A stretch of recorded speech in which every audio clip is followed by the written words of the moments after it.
Olá, senhores! Muito bem-vindos a mais um episódio do nosso H9 Podcast. Primeiramente, muito obrigado por você estar aqui ouvindo ou assistindo esse nosso programa.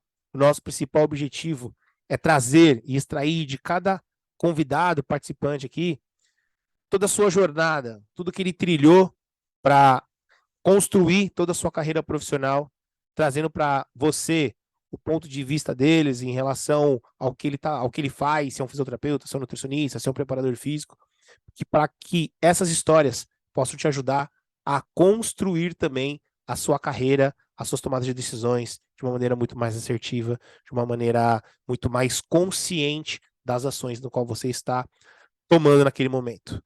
Mas antes de começar o episódio, eu quero te pedir um favor, tá? Dá um like aqui nesse nosso episódio, comenta, tá? Deixa alguma coisa aqui nos comentários, deixa alguma mensagem aqui para esse convidado, que vai ser muito importante para ele. E também essa plataforma ela vai entender que esse conteúdo é um conteúdo relevante. Ele vai conseguir distribuir para muito mais pessoas. E nós vamos poder falar e se aproximar de outros profissionais, nossos colegas de trabalho, para que eles também possam aí estar ouvindo esse episódio. Tá certo? Te encontro então dentro do nosso episódio. Um forte abraço e bora pro episódio. Tchau, tchau.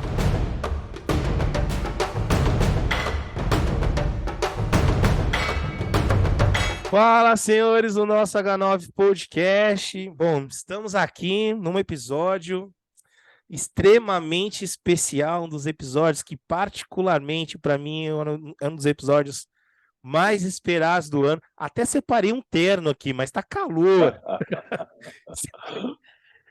Eu até separei um terno. Esse episódio tinha que ser realizado de terno e gravata, entendeu? Pelo tamanho do peso do nosso convidado. Professor doutor Antônio Carlos Gomes, cara, que prazer imenso ter o senhor no nosso episódio aqui no nosso podcast. Um nome muito mencionado aqui por muitos treinadores e por muitos ouvintes desse nosso episódio. Muito obrigado, professor, muito obrigado mesmo. Que isso, eu que agradeço. Primeiro, você está de parabéns, né, por um programa como esse, dando a chance aí, ó, a gente poder falar um pouco sobre nossa vida, um pouco de esporte. Isso aí também é bacana, que às vezes a gente fica fechado muito na área acadêmica, de pesquisa, de treino, de medalha e tal, e acaba esquecendo um pouco dessas outras coisas prazerosas da vida também. Obrigado, viu? E parabéns pelo seu programa aí. Muito obrigado, professor. Eu que agradeço, senhor, por Ah, estar aqui com a gente. Bom, pessoal, conforme a gente. O que eu já aconselho você em casa, tá? Tenha uma postura de aluno, tá? Tenha uma postura de aluno. Ó, eu estou aqui com papel e caneta na mão. Estou com várias canetas, se uma falhar, tem várias aqui. Porque eu tenho certeza que o professor Antônio Carlos vai trazer aqui, pra gente muito, muito, muito ensinamento, cara. Muito ensinamento sobre o mundo do treino do esporte, o mundo do treino esportivo. Então, tenha essa postura de aluno e, cara, aproveite. Deguste, que eu tenho certeza que serão momentos aqui minutos da sua vida que serão muito, que vai agregar demais na tua vida e na tua profissão.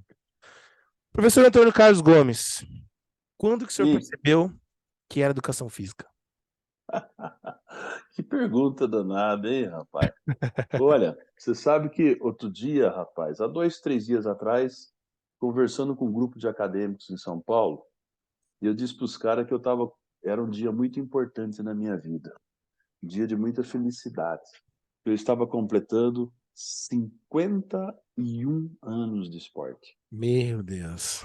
Eu comecei há muito tempo atrás. Eu Eu não tava nem no comecei saco do meu pai em 50 anos. não estava no projeto, né? Não Na tava verdade longe. na Na Tava longe. verdade, eu tenho 64 anos, mas eu comecei de 12 para 13 anos de idade, eu cheguei no esporte, né.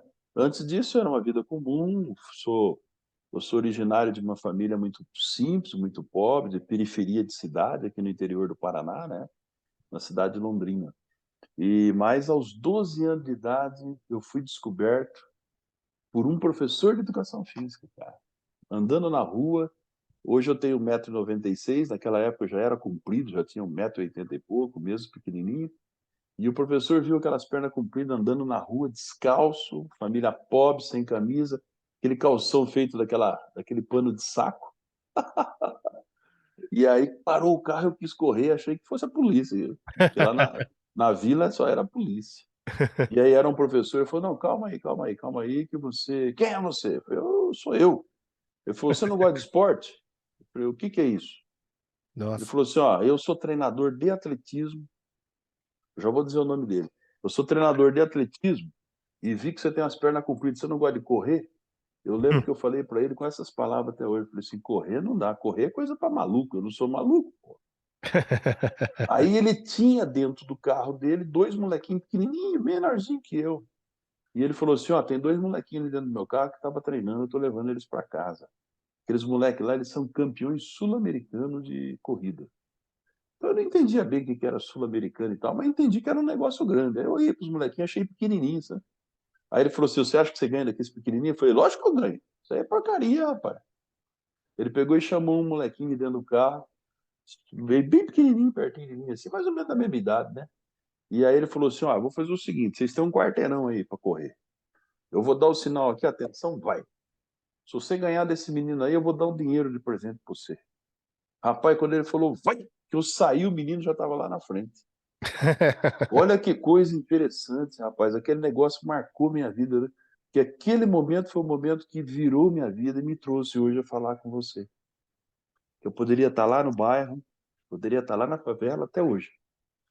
E aí, rapaz, eu vi aquele moleque que ganhou de mim, eu falei, não é possível uma coisa dessa. Ah, miserável. Não, falei, não, eu tenho que ganhar desse moleque aí. Esse moleque saiu na frente, inventei um monte de coisa. O professor falou, você quer saber de uma coisa? Você vai ter chance de testar com esse moleque muitas vezes. Então você vai treinar comigo lá que você... Aí eu fui de raiva.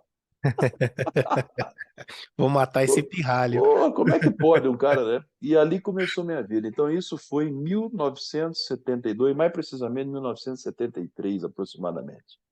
E a partir daquele momento ali, entende? Eu fui para o esporte e comecei a ver que a minha vida era realmente esporte. Comecei a ganhar as medalhinhas, me destacar aqui, lá, acolá, né? Professor muito duro, professor Paulo Roberto Oliveira. Um cara que é de São Paulo, aí da Unicamp. Esse cara veio para o Paraná, com a idade mais avançada que a gente, ele já estava começando a carreira dele aos 18, 20, 22, 23 anos mais ou menos, e me encontrou ali 10 anos mais jovem, um piazão, e ele conseguiu, rapaz, levar a gente, cobrava muito, cobrava escola, cobrava nota, e treinando a gente no atletismo, comecei no atletismo. E aí foi, minha vida foi por aí. Ele dava artigo para ler em espanhol, ele dava artigo em português, em inglês, e nós fomos se desenvolvendo e crescendo, e fomos parar onde nós paramos, graças a essa iniciativa do professor de educação física lá no bairro, rapaz. Essa é mais ou menos o início da coisa. Então, é esporte, não aprendi a fazer outra coisa, a não ser esporte. O artigo do Paulo César foi a base do meu artigo lá no CEF. Foi Do minha, Paulo César, não, eu me refiro ao Paulo Roberto de Paulo Oliveira. Roberto de Oliveira, desculpa. Isso, O da artigo, Unicamp. o artigo dele foi o Ah, artigo que foi artigo do meu artigo base para o meu TCC. A minha turma do CEF foi a última turma do CEF. Depois, no ano seguinte, virou o olha, Cefit. E o poxa vida. artigo dele, um dos artigos dele foi artigo base pro meu TCC, grande professor Maravilha, Roberto. maravilha, maravilha. Professor, então a partir disso, né, então dentro do mundo do atletismo, dali você entendeu que era esporte. E dali Isso. é, veio esse amor pela educação física e a partir daí você resolveu estudar educação física. Foi. Como que... Foi uma dedicação muito, muito dura, né? Porque, na verdade, eu me apaixonei pelo esporte. Rapidamente, já jovem, comecei a trabalhar como estagiário, coisa e tal. Depois fui militar, servi o Exército um ano só, né?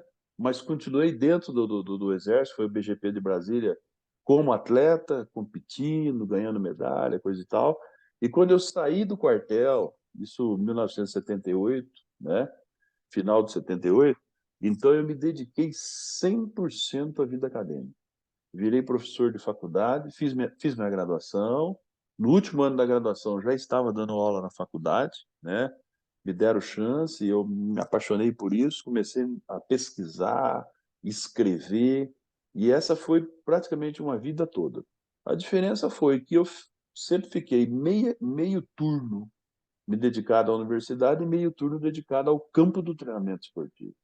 Sempre Isso é treinei diferencial. muita gente boa, né? Treinei muita gente boa. Ah, Ganhei muito título em todos os níveis mundial que você possa imaginar. A gente teve alguém fazendo alguma coisa. Em Jogos Olímpicos, em Mundiais, e Pan-Americano. Treinei gente no judô, na natação, no atletismo. No futebol nem se fala nesses últimos anos, né? Então, e depois, rapaz, chegou um momento que ainda eu achei que tinha que dar uma parada com a prática, que eu queria mudar a prática. Eu achava que aquela prática era tudo muito igual e não se explicava. Isso foi mais ou menos por meados dos anos 80, 84. E aí veio o convite para ir embora para a União Soviética na época.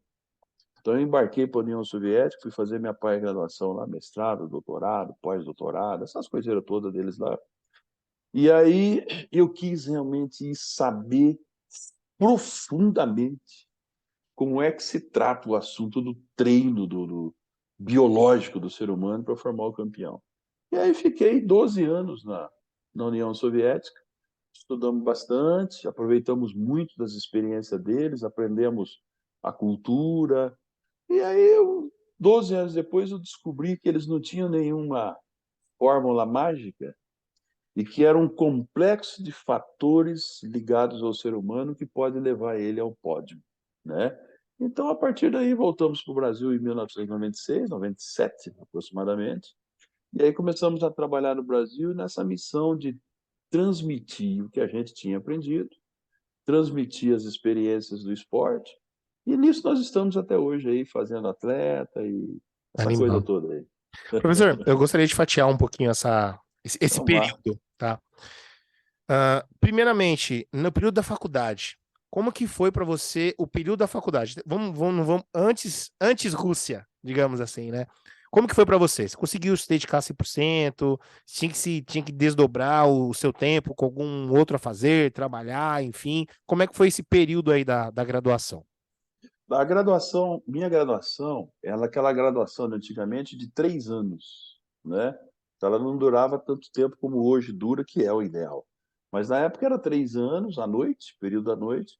Durante o dia eu trabalhava, eu treinava um período da manhã, no final da manhã e no final da tarde. Você E competia então ainda na época? eu competia ainda no período porque aquilo me dava bolsa, eu ganhava ajuda de custo para Hum, representar os municípios, boa. jogos abertos, essas coisas.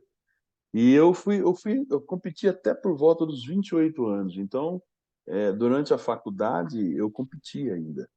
E fiz a faculdade, mas eu trabalhava bastante, como preparador físico, professor de escola. Fui professor de escola, eu acho que eu publiquei um dos primeiros livros da educação física escolar, chamava-se Inicie Brincando no Esporte, e a gente, isso tudo lá atrás. Então foi esse período, estudei numa escola do interior, escola privada, né? Então, a escola tradicional, como você fez, só que eu fiz em tempos mais antigos, né? Essa foi minha história, mais ou menos, da faculdade. Legal. Professor, quando você estava ali na graduação, é, quando você começou a se dedicar mais para essa questão do treinamento, tá?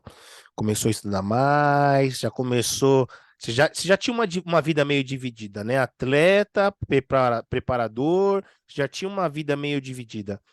Naquele momento que você começou a se dedicar um pouco mais na questão do treinamento, na questão da didática, do sistema pedagógico, naquele momento, quais eram as suas referências quando você pensava em atuação profissional? Quem que você pesquisava assim naquela época? Na época nós não tínhamos, né? Na época que eu fiz a faculdade, nós não tínhamos a internet. Uhum. Nós não tínhamos celulares, né? Nós tínhamos o correio. O telegrama, que era uma coisa um pouco mais rápida, ele era caro. Então a gente não usava muito, era só em caso de urgência, de Gente, morte, né? Nós não tínhamos fax. Eu, por exemplo, eu estudei na escola, minha escola ficava numa cidade chamada Arapongas, interior do Paraná, do lado de Londrina, tá? Para mim me deslocar, por exemplo, de Londrina para São Paulo, que tinha a USP, que já era uma escola tradicional, eu tinha que vir de trem e durava 12, 14 horas. Então, olha, você vê que momento é aquele. Então, as nossas referências acabavam sendo referências mais regionais. Uhum. sabe? De professores antigos que você via a dedicação que eles tinham naquela época. Os professores eram aqueles professores de verdade, que botavam o chamado borná, né? O emborná era uma sacolinha aqui do lado né? No ombro, e eles carregavam uma garrafinha de água e davam 12, 15, 13 aulas por dia lá na quadra. Botavam. Então eu ficava impressionado de ver aqueles caras, o como que eles poderiam se dedicar tanto da vida deles para ensinar esporte para nós na escola, na própria faculdade. Então, eram aqueles caras que eram meus ídolos. Só que eles não tinham uma base teórica de estudo muito grande, porque se eles davam aula para mim naquela época, eles eram de tempos mais antigos ainda. Uhum.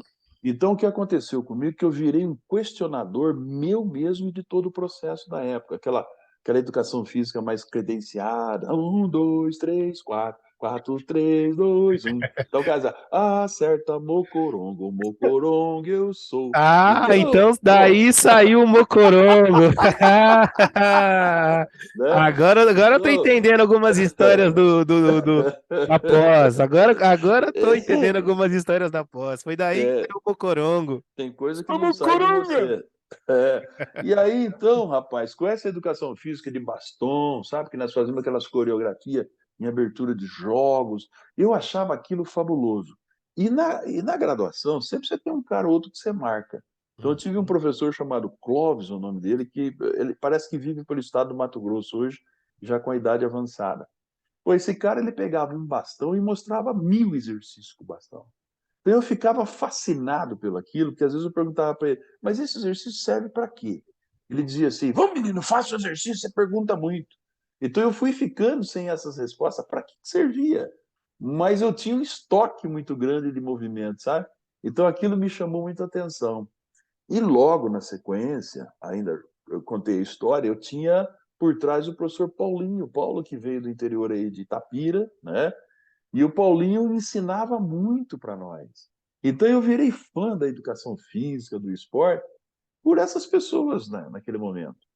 Quando a gente conseguiu começar a ter um pouco mais de acesso, você começou a ter algumas referências nacionais, como Valdir Barbante, né, que é um escritor maravilhoso do treinamento esportivo dos anos 70, 80, 90. Manuel Gomes Tubino, que hoje é falecido, que também tinha seus livros. Então eu comecei a ler o livro desses caras lá do passado, né?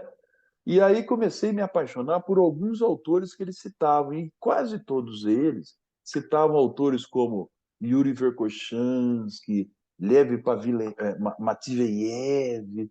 Eu falava, mas quem são esses homens? Eu nunca podia imaginar que um dia ia trabalhar com esses homens, né? Então você vê, eu sonhava em fazer uma educação física diferente, motivado por essas pessoas. É muito legal, né, cara? Como isso é comum na maioria dos entrevistados e por mim mesmo. Eu, quando entrei na educação física, cara, eu entrei para fazer educação física escolar. Inclusive, o meu primeiro estágio foi na escola que foi meu ensino médio. E aí, quando foi engraçado, quando eu cheguei lá, quando começou a dinâmica, né, cara, eu falava, não, professor, né, você via, professor, mas era assim, não é possível, minha lembrança não era educação física assim. Aí ele, não, Vitor, já era. E foi o mesmo professor. 10 anos depois era o mesmo professor. Professor, mas era assim na minha turma? Falou, Vitor, já era assim. Eu, não é possível. A minha turma toda era muito ativa, era muito ativa. E não sei o quê. Então a gente vê, cara, como o professor de educação física escolar tem uma influência muito grande na maioria dos profissionais de hoje, cara. Tem, Então, porque é um momento muito importante da vida da gente. Você sabe que na escola, de tal maneira, se você pegar todo o grupo de disciplina necessário, matemática, física e tal, tudo bem, é um desenvolvimento intelectual interessante, mas é uma coisa mais metódica, mais parada, né? uhum, Quando você sai dali, vai para a educação física, você flora as suas emoções, é, você pode mostrar sua habilidade. Pô, eu não sei fazer conta, mas eu sei jogar. é, Pô, é bacana eu dizer eu sou o melhor na matemática, é sensacional, mas dizer eu sou o melhor no basquete, eu sou o melhor no salto, é um negócio que completa tudo. Então, a educação física, o professor de educação física, o próprio professor de educação física, viu, Vitor? aham, Eu assim, que nós, o próprio professor de educação física, ainda não percebeu o quanto ele é importante para a sociedade, Absurdo, cara. principalmente para as crianças, cara, mudar a cabeça dessas crianças. Eu sou produto disso. Eu sou produto E é uma disso. pena hoje que a gente acaba vendo que na maioria das escolas, cada vez mais, a gente vê o número de aulas diminuindo. Ah, sim, sem dúvida. Cara, é uma pena, né? Eu trabalhava numa escola privada trabalhei 10 anos numa escola. E quando eu comecei lá, cara, por exemplo, Fund 2 eram 4 aulas por semana, porque lá era uma escola integral. Eram 4 aulas. Depois de um tempo passou para 3, aí agora já passou para 2 e já estão se discutindo em cair para uma. Pois é.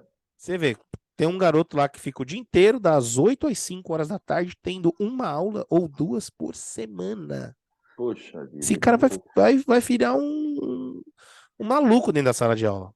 No segundo semestre, os caras vão estar dando cambalhota dentro da sala já, velho. É. Mas enfim, Hum, professor, sim, eu vou até. Eu tenho um grupo, né, de WhatsApp ali, e aí eu fiz sim, uma sim. ação com a galera, né, em relação Uhum. a perguntas que poderiam ser feitas para o senhor. Eu vou dividir essa minha pergunta com o professor Faquina, Tá? tá? Vou dividir essa minha pergunta com ele. Tá bem. Professor, pô, o senhor falou ali de 1980, né, mais ou menos, onde o senhor teve essa experiência na Rússia. Era um período, como o senhor disse, meu, não tinha internet, não tinha telefone celular, não tinha muita informação, não se sabia o que acontecia. Então você via ali, né, alguns professores mencionando Verkhoshansky, Metiveyev, Zarsioski, entre outros. Aí, por que Rússia? Primeiro nesse período, sendo que provavelmente o número. Hoje a gente já não tem tanta informação. Imagina naquela época, né? Sim, sim. Por que Rússia, né? Como é que foi essa ida para a Rússia? Na verdade, a informação que nós tínhamos sobre o leste europeu era nos Jogos, né? Nos Jogos Olímpicos. Então, quando eu chegava aos Jogos Olímpicos, você via, por exemplo, que a União Soviética ganhava um caminhão de medalha, né? Você falava, mas como? O que esse povo faz? Porque não tem nada, a gente não conseguia ler nada deles, né? Nós já começamos, e claro, nessa época já tínhamos informação muito dos Estados Unidos, aliás, nossa escola foi pautada mais aqui na América Latina mesmo.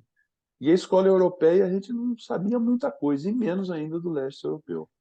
Mas essa oportunidade apareceu graças ao governo do Gorbachev. Lá dentro da Rússia chama de Gorbachev, e aqui nós chamamos de Gorbachev. Gorbachev com aquela ideia de abrir, né, no final dos anos 80, não, na verdade no início, né, porque a perestroika ela foi instalada em 1985, mas ela não foi plena. O documento é de 1985. E eu cheguei lá exatamente em 86, tá? Então já existia o documento perestroika e eu fui para lá privilegiado pelo documento. O que o Gorbachev fez? Ele abriu para os países que ele chamou países em desenvolvimento esportivo, ele abriu uma bolsa para levar um representante de cada país para lá. Qual é a ideia dele? Olha, nós vamos mostrar para vocês o que nós temos em algumas áreas, e entre elas o esporte, como que nós vemos o esporte. E vocês vão adquirir essa cultura aqui, vão aprender, era um curso de 6 meses só, tá? E voltam para os seus países contando o que vocês viram na Rússia. Mais ou menos essa, eu estou prefaseando aqui mais ou menos Aham. a ideia. A história E, é nós, longa. e o Brasil não tinha convênio diplomático com a União Soviética. O Brasil tinha, até então, convênio cultural, né? Então, o que aconteceu? Ele abriu essas bolsas veio para o Brasil. Na época, por um motivo ou outro, ela acabou caindo no estado do Paraná. Parece que o Itamaraty, quando recebeu essa proposta, o Itamaraty percebeu que o estado do Paraná tinha um esporte que estava crescendo muito naquela oportunidade. E quando caiu isso na mão do governo do estado, o governo do estado fez uma propaganda para levar algum profissional do Paraná para a União Soviética. E não teve muito candidato, não, sabe? Porque naquele momento falava muito no comunismo, que nós não sabíamos o que era, tinha aquelas piadas, não, não, se for lá para a Rússia, eles não gostaram da gente, eles comem a gente vivo. Então, Os caras são canibais agora. ninguém sabia direito como é que era a coisa. E isso chegou na Secretaria de Esporte na época, o Paulo, com o Gradia, que era o secretário, com o Álvaro Dias, e eu já estava destacando bastante como treinador de atletismo e tal, e eles me chamaram. Então, Antônio, nós acreditamos que você, né, mais uma vez o Paulo na secretaria falou, nós acreditamos que você tem resistência física e psicológica para aguentar esse sistema que nós não sabemos bem como é que ele é. Mas eles estão abrindo para uma bolsa lá, e você quer ir, são 6 meses. Bom, rapidamente me acertei com a família e tal, fui embora, cara. Eu tava, minha esposa, na época, estava grávida da minha filha, ela segurou o rojão e eu fui embora para lá. Minha filha nasceu e eu estava na União Soviética. E fiquei aqueles 6 meses fazendo um curso técnico básico. Mas o meu olho comprido enxergava aqueles laboratórios, aqueles negócios tudo, aqueles cientistas famosos que eu via falar nos livros só, aquele idioma complicado, que nesses primeiros 6 meses foi com tradutor, né? Uhum. Espanhol. Então eu me safei, eu falei, o quê? Eu preciso falar esse idioma. E eu preciso ler esses livros para me ajudar o esporte brasileiro. E aí fui no final, quando terminou o curso técnico de 6 meses, eu fui até a secretaria e pedi a eles a possibilidade de eu fazer um pós-graduação. Então eles me falaram, ó, pós-graduação aqui vai durar 12 anos, você vai aguentar?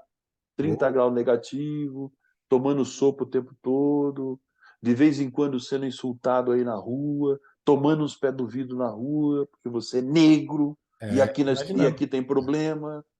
Eu falei, eu topo essa parada. Ele falou, então, você volta para o Brasil, resolve com o seu país. Se o seu país te ajudar, nós vamos estar com a porta aberta. E aí foi assim que aconteceu. Eu vim para cá, acertei com a universidade, isso, aquilo, me liberaram, conseguimos a bolsa do CNPq, e aí fui embora para lá. E assim foram 12 anos de muito aprendizado. Antes da gente se aprofundar um pouquinho mais nessa experiência lá dentro, principalmente nessa proximidade que você teve aí com os nomes como você já trouxe aqui, o Verkhoshansky, o Matveyev, quando você chegou lá, tá? Vamos falar desses primeiros 6 meses. Na relação expectativa e realidade, ao chegar na Rússia, qual foi a sua conclusão, né?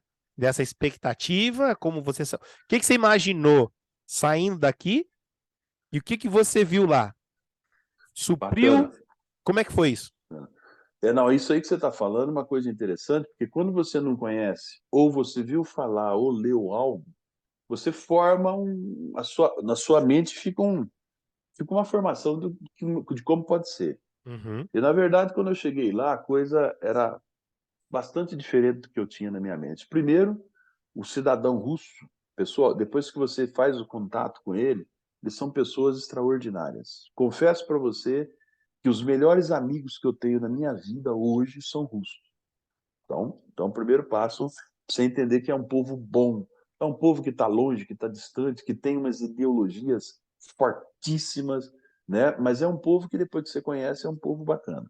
Bom, então isso foi bom, eu fui muito bem recebido por eles lá. E claro que tive os problemas sociais normais que a gente tem também no Brasil, mas eu fui muito bem recebido.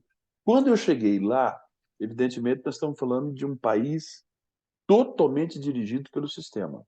O sistema que nós não vamos discutir aqui ideologias, mas o sistema que eu cheguei era o sistema comunista, que tem tinha um montão de coisa espetacular, posso destacar algumas coisas, espetacular, e um montão de coisas não espetacular, né?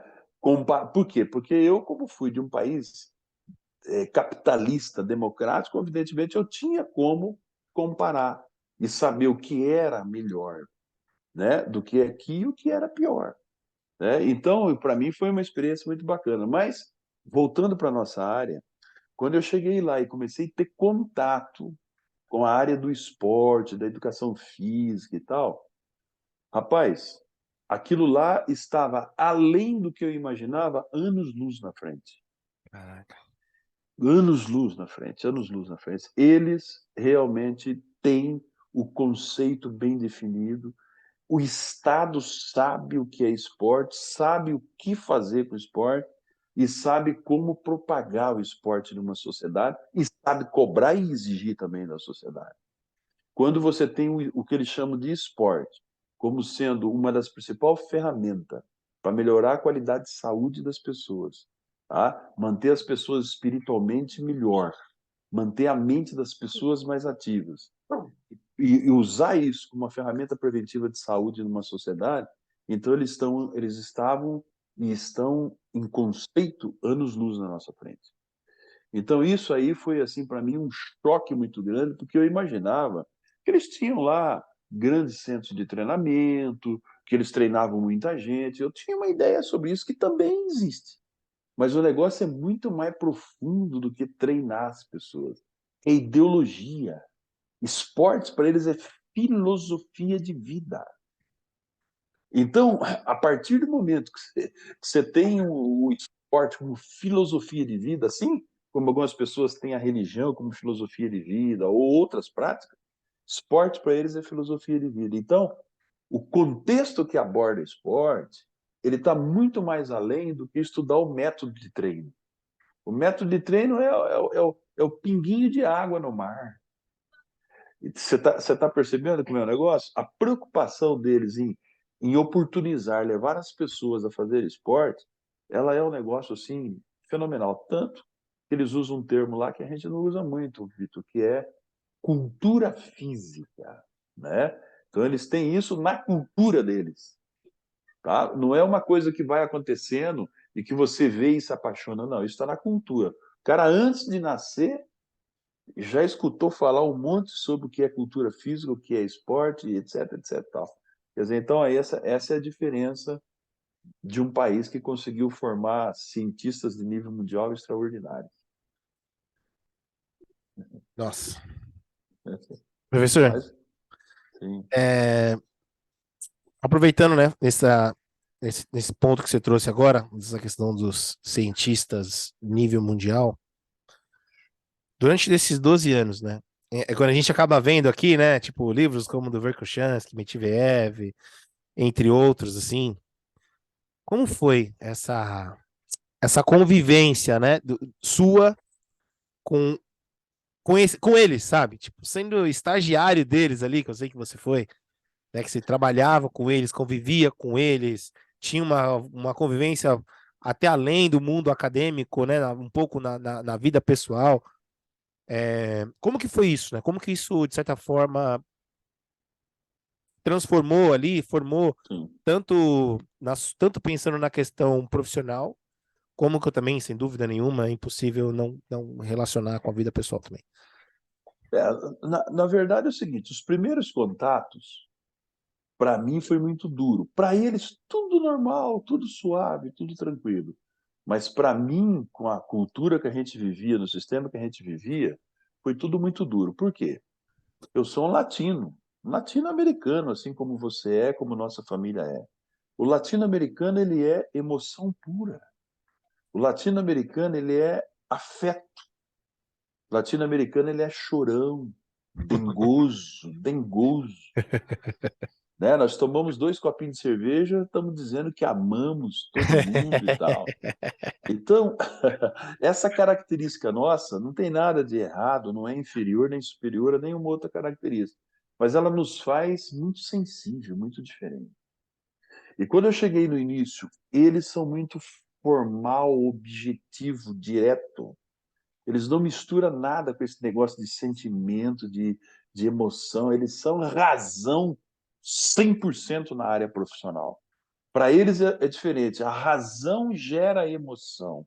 E o nosso não. Nós queremos gerar a razão através da emoção. Eu, quando vou vender um produto para você, eu quero comover você. Você tem que ficar emocionado comigo para você comprar meu produto. Eles não. Não. Eles vão te vender o produto na razão do produto. Eles não querem te emocionar. Você tem que entender o porquê esse produto vai ser bom para você de uma forma fria, gelada, não tem nada de. Então, isso aí para mim foi muito duro no início, contato com eles. Mas a partir do momento que eu comecei, eu demorei 1 ano e meio, mais ou menos, para começar a falar o russo de uma maneira mais desenrolada, vamos chamar assim, né? Falar mais limpo um pouco demora uns 4 anos, estudando todo dia, tá? Mas veja bem, quando eu comecei a me desenrolar, que eu comecei a perceber o sistema como um todo o sistema, porque senão você não tem como falar em esporte pensando só em salto pliométrico. Falar em esporte, com ele, você tem que entender o sistema como um todo. Quando eu comecei a perceber tudo, por exemplo, eu saía para comprar, eu queria comprar alguma coisa para comer. Então eu tinha que andar 1.000 metros e ir no magazine que vendia batata. Eu comprava só batata. Aí eu tinha que ir no magazine que vendia só arroz. Aí depois eu tinha que ir no outro magazine a 1.000 metros que vendia só o óleo. Então eu não entendia isso, por que não vendia tudo no mesmo lugar? Aí eu questionava eles e eles não entendiam por que eu perguntava isso. Porque na cabeça deles não pode estar no mesmo lugar. Por quê? Porque o Estado fazia o seguinte: se eu sair de casa, eu, meu filho e minha mulher, evidentemente que nós não vamos os três comprar batata e os três comprar óleo. Nós vamos nos dividir. Uhum. Um vai comprar o óleo, o outro vai comprar batata, e assim eles dividiam o povo para não ter aglomerações, para não ter tempo de ficar criando panelinha, confusão. Lá, lá. Então, estou te dando um exemplo para você entender que como é tudo diferente, era tudo diferente. Então, isso foi ruim. Mas depois que eu comecei a entender o processo, fiquei um pouco gelado também, deixei a emoção latina em casa, e eu comecei a me dar muito bem, a entender a linguagem corporal deles, a linguagem do olhar deles. Não dão risada toda hora, eles não cumprimentam você toda hora, né? E aí começou a me dar muito bem. O que que aconteceu? O meu relacionamento, eu fiquei na cátedra, que é a maior cátedra de treinamento esportivo do mundo, que era a cátedra dirigida pelo professor Matviev, na maior universidade de esporte do mundo, A que cátedra era seria um centro de treinamento? O a que que cátedra é? é um departamento. Departamento, tá. Eles chamam de cátedra, é um departamento, quer dizer, o departamento de ciência do treinamento esportivo. Então, esse departamento está dentro de uma universidade, na época chamava Instituto Estatal da Ordem de Lenin de Moscou. Hoje chama-se Universidade Estatal de Cultura Física e Esporte da Rússia. Então, aquele departamento era o departamento que geria o conhecimento para o esporte de todo o país, com 300 e poucos milhões de habitantes. Então, dali saía a inteligência desportiva do país. Ela era responsável pelas disciplinas das universidades do país, aquele departamento gerava pesquisa, novidades para isso. Os atletas estavam todos debaixo desse departamento. O Comitê Olímpico recebia orientações desses cientistas desse departamento, muito grande. Um departamento que praticamente é quase que uma universidade aqui no Brasil. E o Matviev era o master disso aí. E lá tinha diferentes orientadores científicos. E quando eu cheguei, evidentemente, na entrevista que eu fiz, ainda não falava russo, eu disse, eu gostaria muito de ser orientado pelo professor Matviev. Aí alguém lá falou, você conhece ele? Eu falei, eu nunca vi esse homem. Eu só vi o que ele escreve é maravilhoso. Aí alguém falou assim para mim, por que você não quer ser orientado pelo Pushkin? Pushkin é um poeta, eu leio o livro dele aqui e tal. Eu falei, porque ele não é do esporte, esse outro homem é do esporte. Bom, aí a coisa foi andando, andando, até o dia que eu consegui conversar com o Matviev. O Matviev falou assim para mim, olha, moço, primeiro, latino é preguiçoso. Olhando nos meus olhos, sim, latino é perigoso, é preguiçoso. Aí demorou um pouquinho, ele falou, latino é namorador, gosta de namorar 24 horas por dia. Ele falou, latino gosta de dançar, latino gosta de tomar cerveja, latino gosta de praia, latino não gosta de trabalhar muito. Ele falou, o senhor está vindo numa cátedra que nada disso serve, e eu não me interesso. Eu me interesso por alguém que vai fazer um juramento, que vai colocar a sua vida em pró da ciência acadêmica no esporte. Naquele momento, minha cabeça falou, não vai ser eu, não. Eu gosto de tudo isso.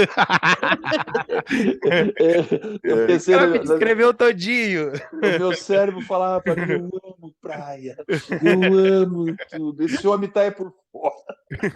Depois aquele desenho do pica-pau. É, Cervejas, praias, mas, mulheres. e o homem falando isso aí para mim, sabe, falando em russo com uma voz muito forte, muito sereno, olhando nos meus olhos profundamente. Aí ele contou tudo isso, eu falei, bom, ele tem toda essa ideia do latino, então aqui eu não vou Entendi. conseguir nada. Aí no final ele falou assim, isto posto, meu nobre, isto posto, meu nobre, quero perguntar para você, você quer abdicar da sua vida latina para poder tentar saber o que é ciência do esporte? Caraca, velho. Puta, velho, eu tinha que responder naquele momento, falei, não dá para pensar? Ele falou, não. Ele falou, não. Ele falou, não dá para você pensar. Você teve a sua vida desde o nascimento até agora para pensar. Então Nossa, agora você tem que tomar uma decisão, você não precisa pensar mais. Você nossa. já sabe o que é bom no seu mundo e você já sabe o que é ruim no seu mundo. Se você veio aqui é porque você já sabe que o esporte no seu mundo, ele não é sério, ele é apenas emotivo. Caraca. Aí ele diz para mim assim, um país na época nós tínhamos 180 milhões de habitantes e ganha meia dúzia de medalha nos Jogos Olímpicos. É uma vergonha! Ele falou para mim. Aí eu falei, rapaz, eu vou com esse homem aqui, nós vamos se matar aqui, velho. Mas aquilo ali já era aula. É, nossa senhora. Eu tô tendo aula aqui, imagina você lá, pessoalmente. Aquilo já era Eu tô aula. refletindo em tanta coisa, já tô pensando, eu sou um merda aqui. Já tô, sou um bosta. Aí eu falei para ele, professor, eu vou falar uma coisa para o senhor, eu não tenho muita saída mais. O senhor esqueceu de falar umas coisas. Lá eu tenho sol, tenho boa comida. Eu fui completando. Falei assim, Comer sopinha professor, todo dia. se eu já cheguei até aqui, se eu estou sentado na frente do senhor, que o mundo considera o maior cientista do mundo na área, se eu já abdiquei de tudo, se eu fiquei aqui 6 meses, não consegui ver o senhor, e agora eu vim para uma pós-graduação, estou sentado na sua frente, o senhor acha que eu preciso responder o que eu quero ou não? Ele falou, precisa. Sabe por quê? Pode ser que você está sentado na minha frente, ainda carregando emoção. Caraca. O velho, imagina, rapaz. O treinamento mental de um cara desse. É. Aí eu olhei bem para ele e falei para ele, só vamos fazer o seguinte, eu quero, e se o senhor ainda está em dúvida, eu vou embora. Porque aí também endureceu o caldo. E aí quem fala um troço desse para um cientista daquele, no sistema comunista, o homem tinha medalha no corpo inteiro, o maior nome do planeta, chega uma porcaria de um latino dizer para ele, o senhor quer me orientar ou não quer? O senhor não quer, eu vou embora. Pô, Agora quem não quer aí, sou eu. Pronto. e aí o velho ficou me olhando e tal, e falou, faz o seguinte, vamos fazer o seguinte, você matricula aí, e eu vou passar 1 ou 2 anos prestando atenção no seu comportamento. Eu falei, nossa, Caraca, velho. foi isso que aconteceu, cara. E eu matriculei lá no departamento dele, lá, conforme já tinha conquistado tudo, né? Falava o idioma, estava conversando com ele em russo, já era outro momento. E aí ele falou: você vem para o departamento e alguém vai te atender aí, e alguém realmente me atendeu, e eu comecei. Então, enquanto eu estava na cátedra de treinamento esportivo fazendo esse tipo de estágio, eu era um candidato ao doutoramento. Ele chama de aspirante. Caraca, que... Enquanto isso, eu estava fazendo mestrado numa outra área, orientado por 2 caras maravilhosos, Andrei Zaharov, que eu produzi uma série de livros no país do mundo aí com ele, e orientado, o tutor cabeça era o Yuri Verkhoshansky, que Só. tinha seus probleminhas também com o Matveev em termos de ideologia de treinamento, né? Então eu tinha uma escola muito biológica com o lado do Verkhoshansky, e por outro lado eu tinha uma escola muito pedagógica, didática com o Matveev, uma escola dura, porque o Matveev era um dos chefes do Partido Comunista, e na área do esporte, a ideologia toda comunista era para o esporte. Então a gente militou nisso aí fui andando. Daqui a pouco o laboratório do Zatsiorsky, daqui a pouco eu estou no Gudick, daqui a pouco estou no Volkov, todos os maiores nomes do mundo na bioquímica, na fisiologia, na biomecânica, e etc, etc. E aí, então, a coisa começou a andar e ele foi observando através dos professores que trabalhavam comigo. Então, os caras iam dando pontuação para mim ou tirando pontuação. Então, quando completou os 2 anos básicos, E aí tive uma reunião com o professor Matviev, já muito diferente do que foi no primeiro momento, porque aí ele já tinha dados. Daí ele falou, então nós vamos começar o nosso estudo de doutoramento. Você foi um bom aspirante, eu acho que nós vamos te dar a chance. Então, a partir daquele momento, começou uma história nova na minha vida, porque, na verdade, eu virei quase que um filho do Matviev, ele já não tinha filho mais, o filho dele tinha morrido, era piloto de avião, morreu num desses combates da vida aí, e ele me adotou como filho, duro, mas duro comigo sempre, e aí foi me entregando tudo, me ajudando, me mandando para o mundo todo para dar conferência no lugar dele, que às vezes ele não podia ir, então ele me colocou na Ásia toda, na Europa inteira, enfim, hoje eu sou conhecido no mundo todo praticamente, graças a muita coisa que o Matviev fez. E eu não tive preguiça, né? Então fui produzindo, fui escrevendo. Num primeiro momento eu achei que eu não tinha cabedal ainda para colocar minhas ideias no papel, apesar de estar estudando muito. Eu comecei a traduzir as obras deles, até obras com conteúdos que eu não concordava, eu traduzi e trouxe para o Brasil.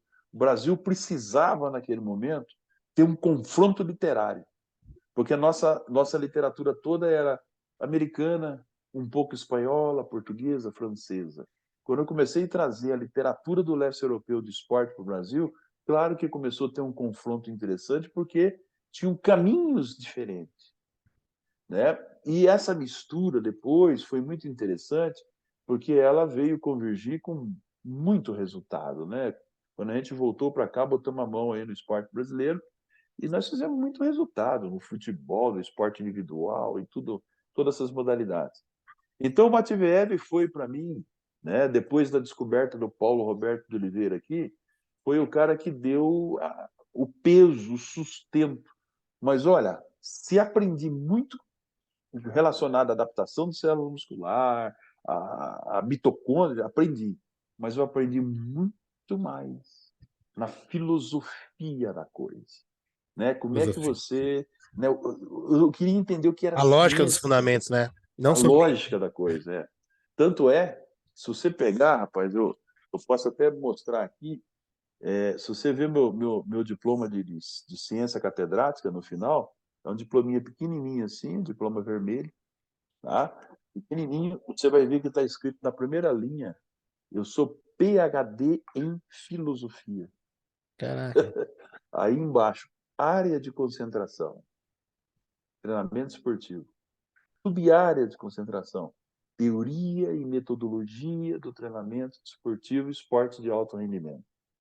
Então, a primeira coisa para você ser um grande cientista em qualquer área, você precisa viver, sofrer com a filosofia.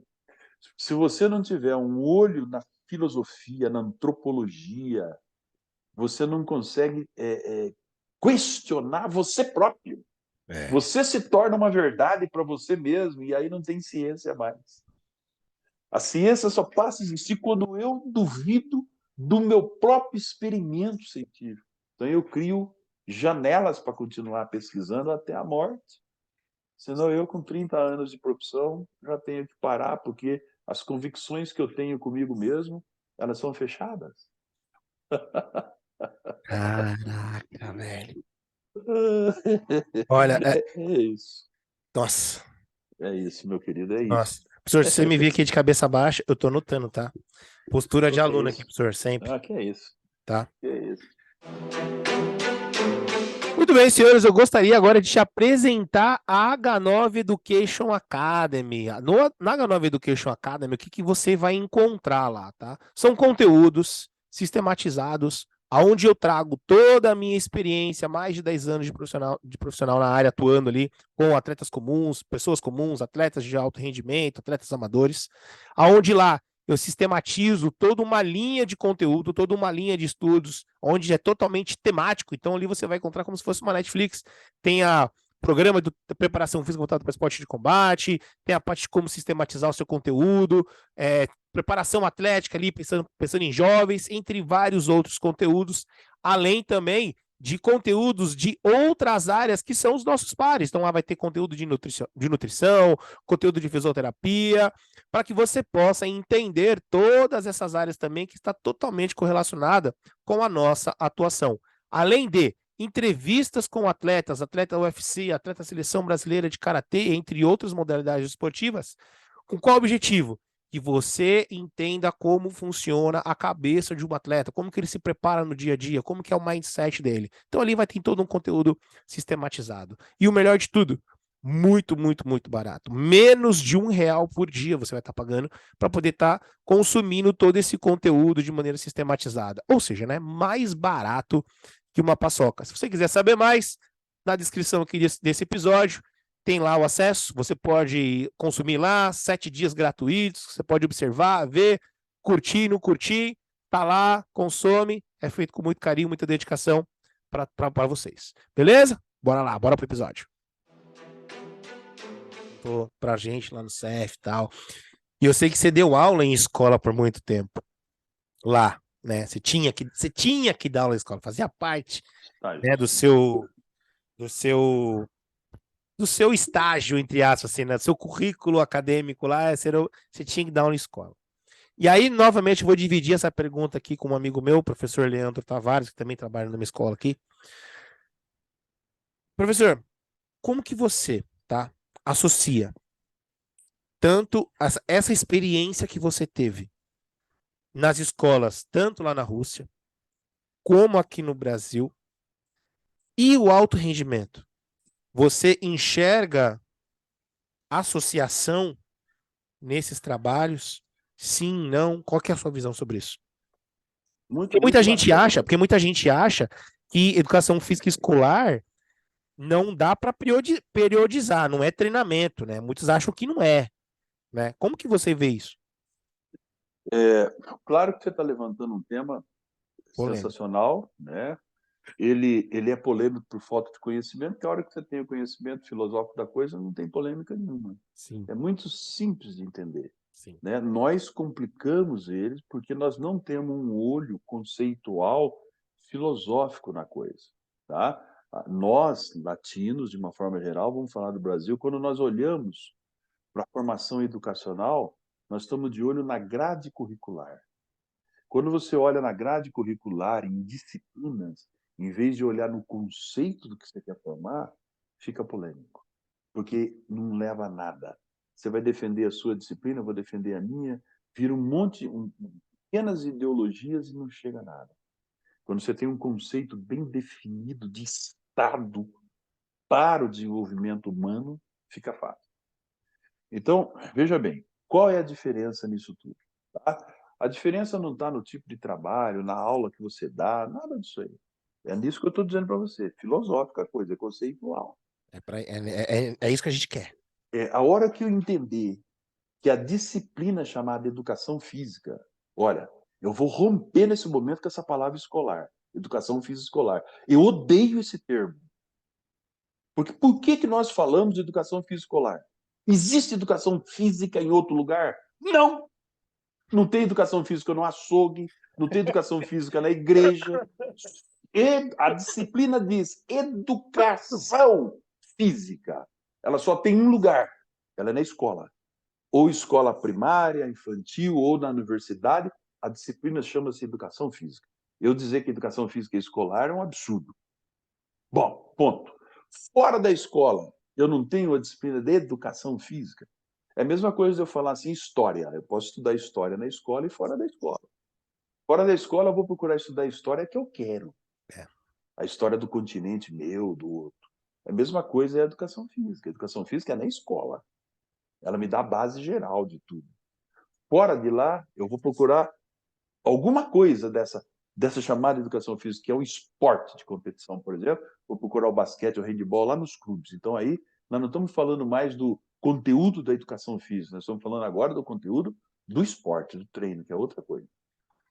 Então, veja bem, a educação física, ela é uma disciplina de escola que precisa ensinar esporte, não treinar esporte. Lindo. Quando eu vejo no currículo da educação física hoje, E eu vejo lá que o primeiro bimestre é handebol, que o segundo bimestre é basquete, me dá muita tristeza. Porque existem milhares de modalidades de esporte e eles não vão dar conta disso modalidade por modalidade. Então, fora. Quando essa disciplina tiver uma base teórica e uma base prática na escola, e nós cumprimos o papel nosso de ensinar o esporte na escola e vivenciar as atividades motoras que talvez vá para o esporte, isso é espetacular. Se eu resolver dar voleibol na escola, eu estou assassinando o conceito de desenvolvimento, de ensino da disciplina. A escola não é lugar de fazer esporte. A escola é lugar de eu aculturar, ganhar cultura sobre esporte. Eu não vou conseguir praticar nem conhecer todos os esportes na escola se eu resolver ir voleibol, basquete, handebol, acabou. Na escola eu preciso, as crianças são jovens, são pequenininhas, eu preciso desenvolver o gosto pela prática do exercício, da atividade motora, eu preciso desenvolver cultura esportiva, eles precisam entender o que é uma regra, o que é um esporte, como é que isso acontece, como é que não acontece. Lá não é lugar de eu vivenciar o esporte. Eu posso, paralelo às minhas aulas de educação física aos 10 anos de idade, sair dali para uma aula de treinamento, uma aula de esporte. Mas lá na escola tem que ser educação física. Então, isso é muito claro, por exemplo, para o leste europeu, para o centro da Europa. Eles têm aula 5 vezes por semana, é uma disciplina que cuida de desenvolver o gosto das pessoas para praticar o exercício, atividade física ou esporte. Então, eles praticam a vida toda, ninguém precisa mandar. Eles têm conceitos sobre isso, eles sabem o porquê. Né? É uma disciplina que precisa, no momento áureo do desenvolvimento motor, trabalhar a multiplicidade de ações motoras para enriquecer o vocabulário motor das crianças. Então, as aulas estão voltadas para ginástica geral, atividade geral, desenvolvimento de atividade, tudo geral.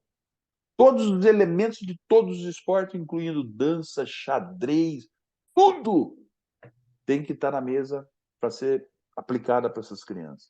Mas lá ninguém perde tempo 2 meses, nem 3 meses, nem 4 meses com uma única modalidade. Tá? Então, é um conceito. Eles têm o conceito. Se nós não tivermos o conceito, nós acharmos que na educação física nós vamos resolver tudo na vida do cara, como eu vejo algumas conversas por aqui, que o nego diz o seguinte: a educação física tem que levar o garoto a pensar, o garoto tem que filosofar. Isso aí é um absurdo.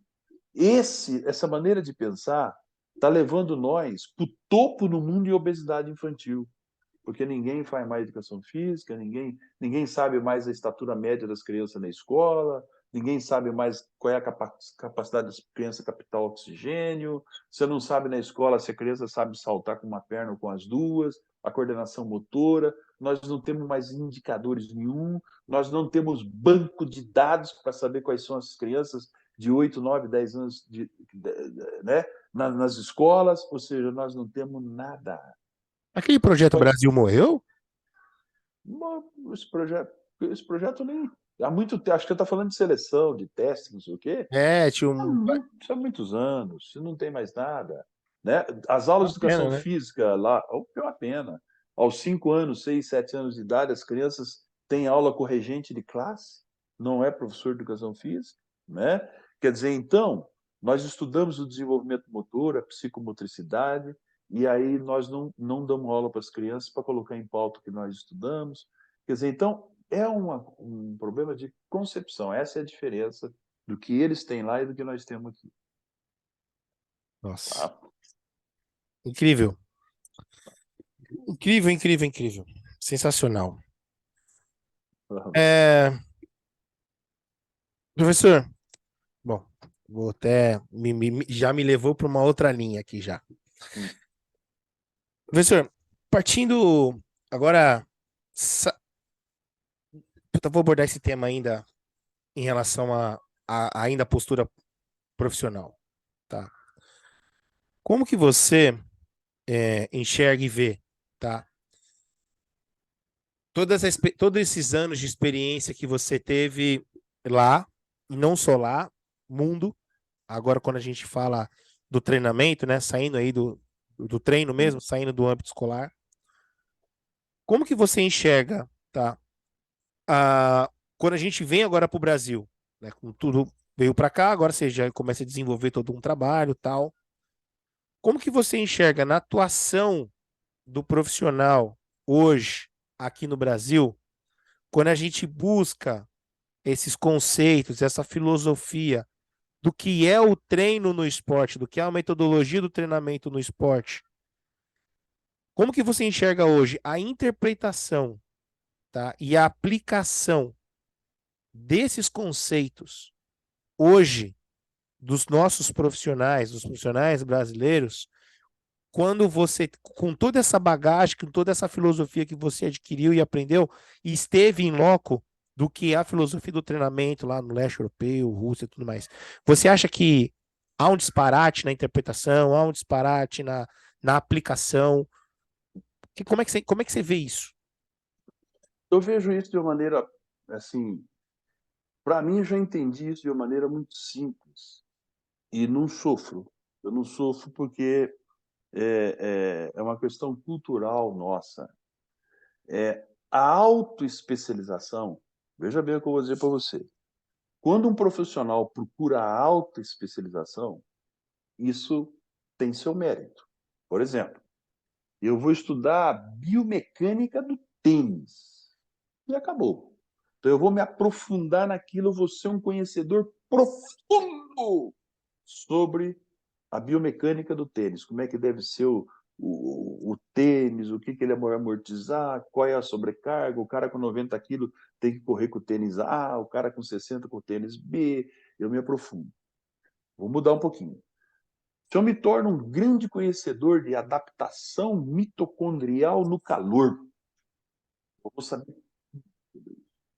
Agora, o que nós precisamos entender é que quando eu dedico uma vida e viro grande expert naquele ponto específico, eu crio no meu envolto uma máscara, uma nuvem tão escura com relação ao contexto holístico da vida muito grande. Eu viro uma ameba. Eu sei tudo sobre esse assunto, estudei tudo sobre essa garrafa, ninguém sabe mais sobre as propriedades dessa garrafa. Mas eu não consigo analisar um palmo além dessa garrafa. Esse é uma coisa boa da autoespecialização e é uma coisa ruim da autoespecialização. Ponto. Quando eu venho para o esporte, que eu me torno o maior conhecedor em tipagem de fibra muscular, ou eu sou o maior conhecedor do sistema cardiovascular. Joia. O esporte, ele não funciona assim. Isso funciona para o médico cirurgião. Quanto mais especializado no coração, melhor vai ser esse médico para nós. Mas no esporte não funciona assim. No esporte não basta eu ser um treinador de corredores de fundo, por exemplo, e eu conhecer só sobre o sistema cardiorrespiratório. Eu preciso conhecer de gente, eu preciso conhecer de pessoas, eu preciso conhecer do comportamento educacional, eu preciso saber verbalizar, eu preciso saber demonstrar, eu preciso saber convencer, de certa maneira, do que eu estou certo. É muitos fatores influenciados. Então, hoje, tá? Quando nós falamos no treinamento esportivo, principalmente com a nossa cultura, tá? Que é o envolto da nossa cultura tem muito mais coisa agradável do que o ambiente do treino. No ambiente do treino, eu treinei vários atletas, vou citar um deles, Jadel Gregório do salto triplo. Contava muito Tinha essa dia, cadeira na costa. tinha dia que o Jadel falava para mim assim, professor, o senhor nasceu torturador. Então, tinha dia que eu dizia, Jadel, hoje se o treino for bom, nós vamos comer bife. Bife? Bife para ele era... Ele batia o recorde mundial no salto. Vamos, professor, comer bife, professor. Eu sei onde tem um bom. Hoje é por minha conta, nós vamos lá. Aí eu estou saindo da esfera do treino e estou ganhando em termos de resultado na preparação dele. Preparação, não no treinamento. Num nível estratosférico. Porque eu estou dizendo, você é gente, você é uma pessoa humana, eu gosto de você, eu gosto de estar com você, eu vou almoçar com você, eu vou jantar com você, eu vou te abraçar e vou até tomar um copo de cerveja com você.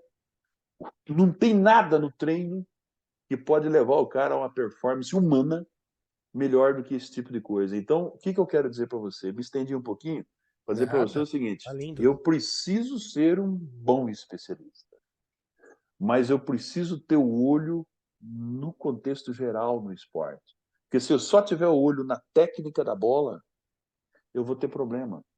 Eu não vou conseguir, porque o ser humano é o ser mais diferente entre todos os seres. Para começar, da nossa genética biológica, né? Nós somos o único ser que podemos correr sem parar dias e dias. Nenhum outro ser vivo consegue, nenhum animal consegue correr 100 quilômetros, por exemplo. Nós conseguimos na ultramaratona. Então, nós somos um ser totalmente diferente dos outros. A forma com que nós temos que tratar esse ser ainda está sendo descoberto. A ponto de, em 2022, a gente está em guerra em algum lugar do mundo por aí. Então, o treinador ele precisa conhecer do treino na modalidade, mas ele precisa, paralelo, ter uma formação muito holística sobre a contextualização do ser humano, principalmente do ser humano em condição de estresse psicofísico, que é muito difícil. Né? Ou seja, né? Você pega, então, a conclusão que eu tô chegando, só me corrija se eu tô na conclusão errada, Qual por que é isso? favor. Então, o senhor vê que a filosofia, digamos assim, não só. Vamos colocar a russa, que é a sua. Vamos colocar assim. Que é muito, ela é muito mais voltada. Ela é muito mais voltada para a visão holística que envolve todo o ser para você prescrever ali e dar o treinamento do que somente a nós pensarmos num conceito tecnicista do treinamento. Sem dúvida nenhuma. É Sem isso. dúvida nenhuma. Sem dúvida nenhuma. E é nisso que Você a gente não. falha. Eu acho que sim. Porque o que está Lindo. acontecendo conosco nos últimos Lindo. tempos? Cada dia nós estamos sendo mais especialistas. Cada dia nós estamos especializando mais. A ponto de algum colega chegar assim: olha, planejar treino é besteira, é coisa do passado. Eu sou, meu Deus do céu, como pode uma coisa dessa? O cara está tão ciente, convicto daquilo que ele está estudando, que aquilo é o melhor lá no esporte, que ele desconsidera outras áreas de estudo. Então, quando nós chegamos num ponto desse, você vê que falta amadurecimento, né? Falta o camarada entender o seguinte: espera um pouquinho, eu estudo potência muscular. Potência muscular vai resolver o resultado no esporte, porque se o cara não tiver potência, ele não vai ser campeão em nada. Ponto. Joia. Mas não é só isso. O cara sente dor, o cara chora, o cara tem outra cultura, o cara pensa. Ele pensa, não é como um rato. Você põe o choque quente no rato, ele sai correndo. Tá? Então, isso tudo é um problema.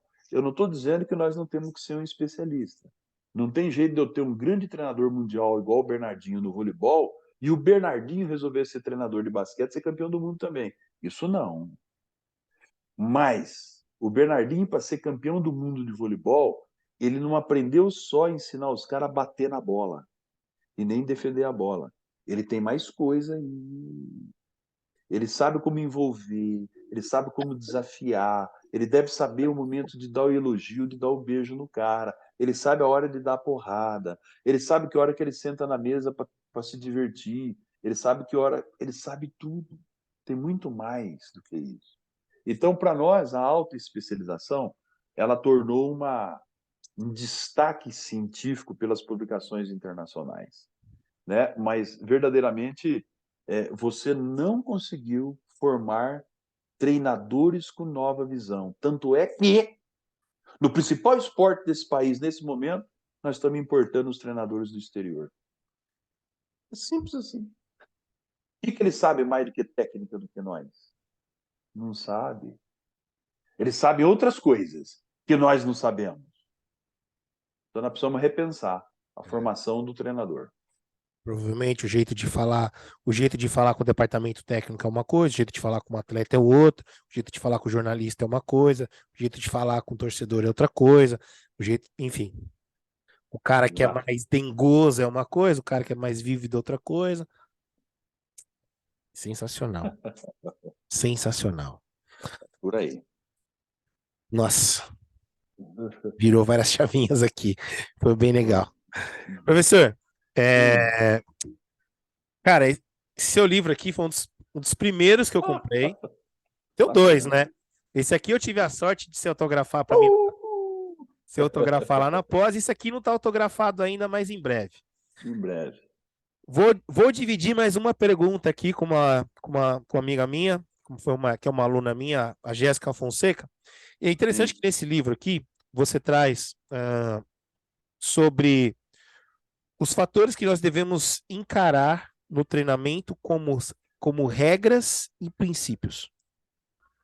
O que para você são regras e o que para você são princípios no âmbito do treinamento no esporte? Boa! Excelente. Você é danado, hein, rapaz? Eu falei para o Você é senhor, a ideia danado. aqui é entender a lógica dos fundamentos. É. Mas olha, você sabe que essa questão é uma questão que, claro, dá muita conversa, mas Aham, de uma maneira muito simples. Numa tá. mesa como essa, descontraído, como eu estou, e você deixa a gente à vontade, é muito fácil de a gente entender. Porque veja bem, vamos lá. Princípios são. Os princípios vêm da pedagogia, da filosofia. Por exemplo, eu tenho um princípio, uma forma, eu tenho um princípio, a gente fala filosofia de vida, né? Mas eu tenho, vou colocar aqui, princípio da individualidade biológica. Os livros escrevem assim. Eu tenho questionado essa escrita. Individualidade biológica não é um princípio, é uma regra. Se eu não respeitar a individualidade biológica sua, eu vou arrebentar com você. Princípio é qualquer coisa. Eu tenho um princípio religioso. Beleza, eu não tenho, exemplo. E daí? Não teve problema nenhum nessa nossa conversa. Você rege sua vida por alguns princípios. Um dele, religião, beleza. O outro cara, eu tenho princípios na minha vida. Qual é o princípio base da sua vida? Ser honesto. Bacana. Tem outro que não é honesto. E vai embora. Agora, quando a gente vem para dentro de regras, então, regras, se elas estão sustentadas nos estudos científicos, eu preciso respeitar a regra. Por exemplo, eu não posso botar 100 quilos nas costas de uma criança. Essa é uma regra básica, porque ela não tem estrutura para suportar isso, eu vou machucar ela.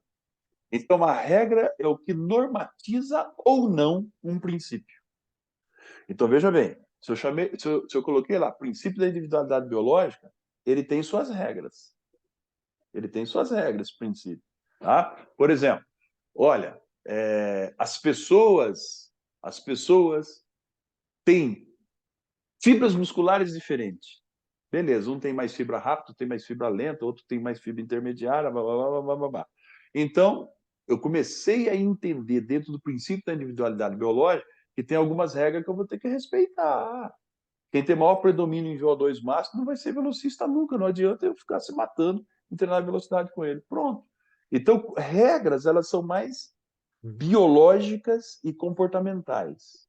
E os princípios são mais de ideologia. Por exemplo, vou te dar uma ideia. Eu já vi no leste europeu treinador dando tapa na cara de atleta. E já vi ele recebendo tapa na cara com os pais na arquibancada, com a família na arquibancada, e isso tudo normal para eles. É um princípio deles, educacional, motivacional, castigador, seja o que for, lá no esporte. Tá tudo bem para eles isso.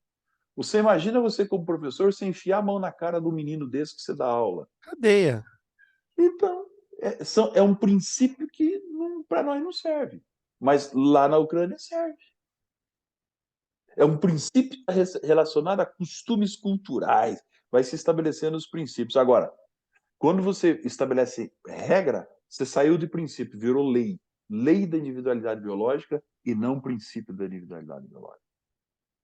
Mais ou menos por aí para a gente não se estender. Né? Não, já pô, Nossa senhora, você é louco. Muito animal. Então, vamos lá. Professor, você trouxe. Eu tinha uma pergunta para fazer, mas você já, dentro de duas, você já me respondeu ela.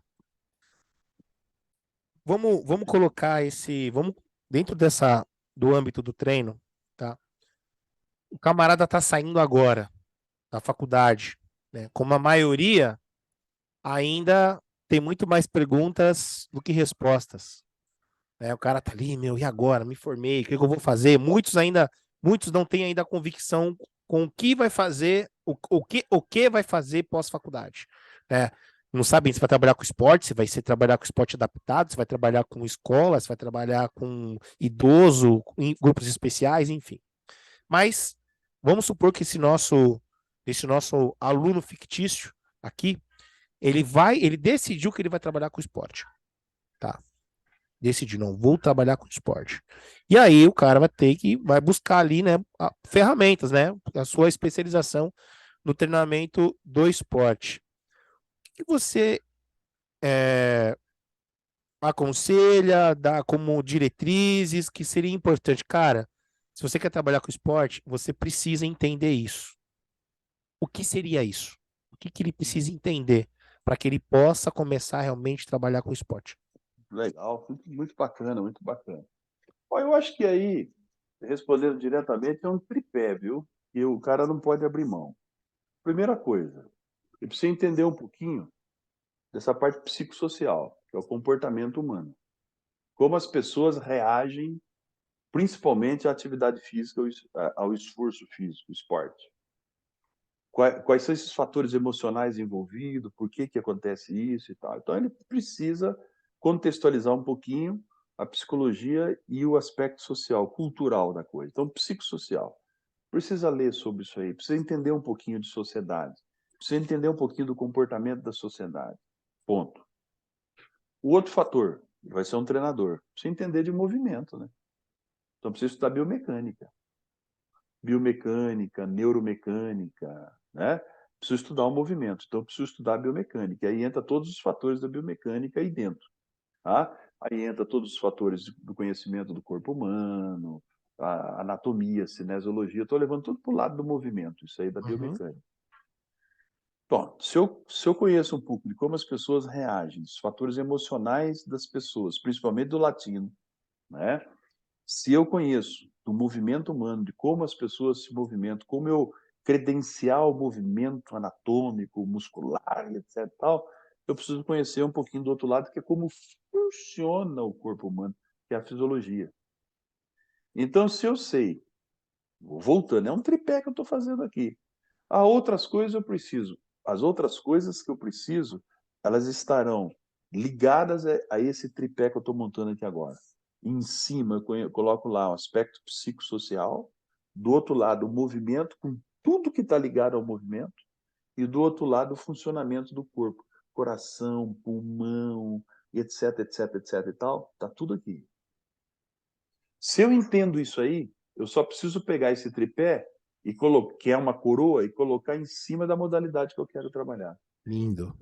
Se eu coloquei em cima do basquete, então agora eu vou conhecer quais são as manifestações, né, emocionais de um jogador de basquete, vou conhecer qual é o comportamento do movimento do jogador de basquete, corre para onde que ele corre, o que ele faz, o que ele não faz.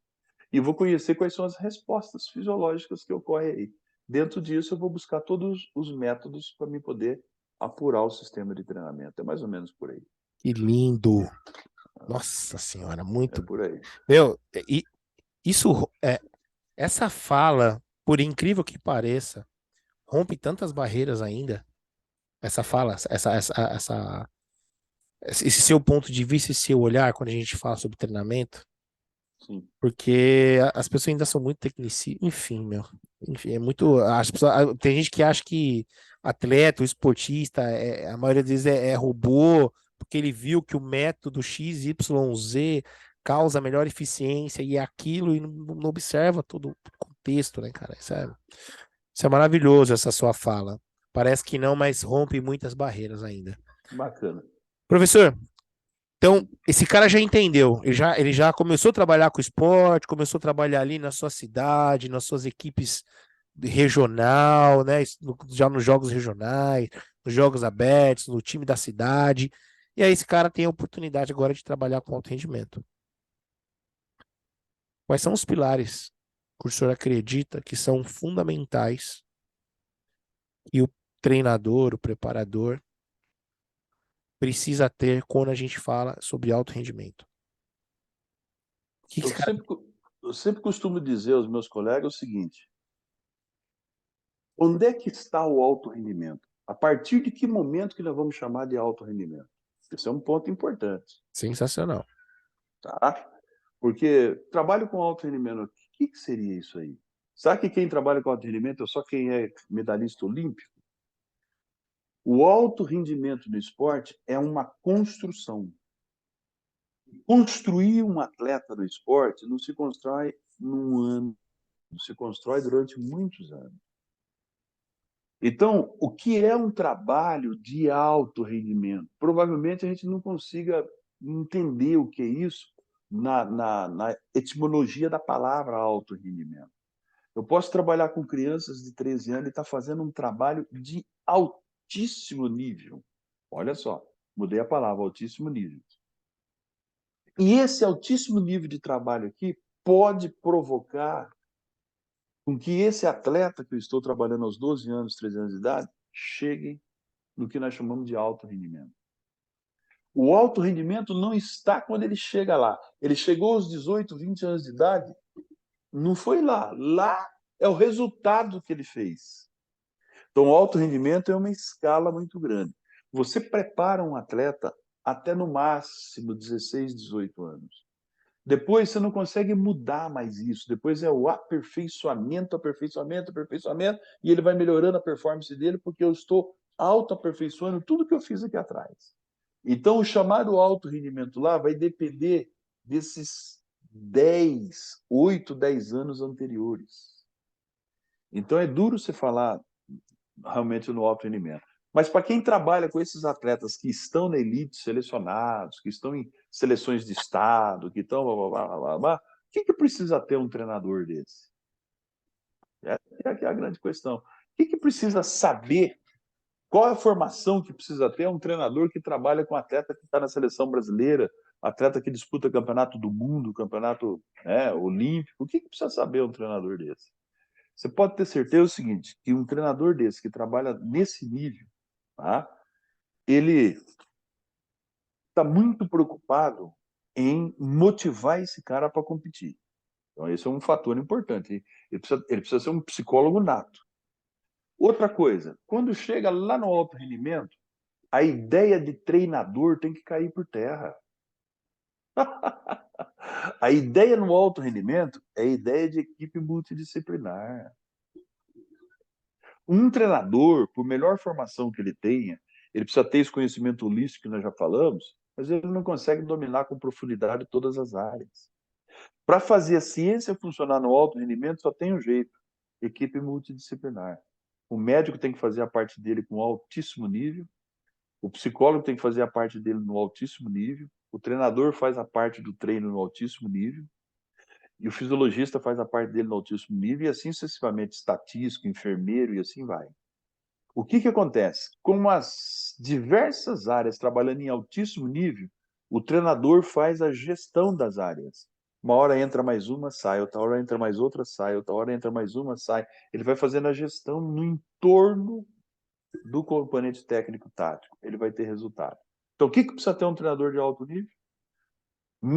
Bem menos vaidade, abrir para a equipe multidisciplinar, trazer a ciência, o foco da ciência para dentro do negócio. Por quê? Porque quando você está lá no alto rendimento, você vai melhorar um pouquinho só de cada coisa. E esse pouquinho precisa de autoconhecimento em todas as áreas. Então, ele tem que ser um cara bom para fazer a gestão de conhecimento. É isso que precisa o treinador de alto rendimento. Animal. Já aproveitando, mestre, dessa sua fala da equipe multidisciplinar, pô,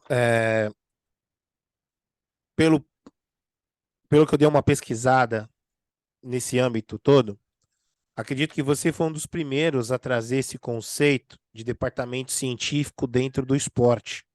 Por volta ali de 2000, 2001, principalmente com um projeto do Atlético Paranaense.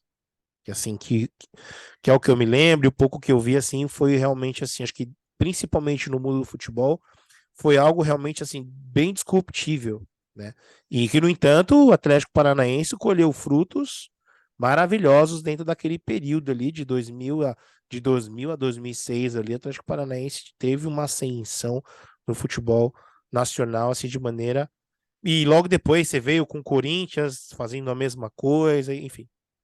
Como que você vê o papel desse preparador físico, se assim podemos dizer essa nomenclatura, dentro desse âmbito multidisciplinar, dentro de um departamento científico, para que ele possa ser, de certa forma, mais assertivo nas suas tomadas de decisões, na sua postura, na sua conduta. Então, como que você vê o papel desse desse cara, e eu me coloco nessa posição dentro de uma equipe de um departamento científico multidisciplinar?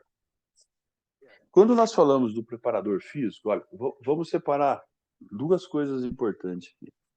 Quando nós falamos do preparador físico, você vê que nós usamos o termo preparador?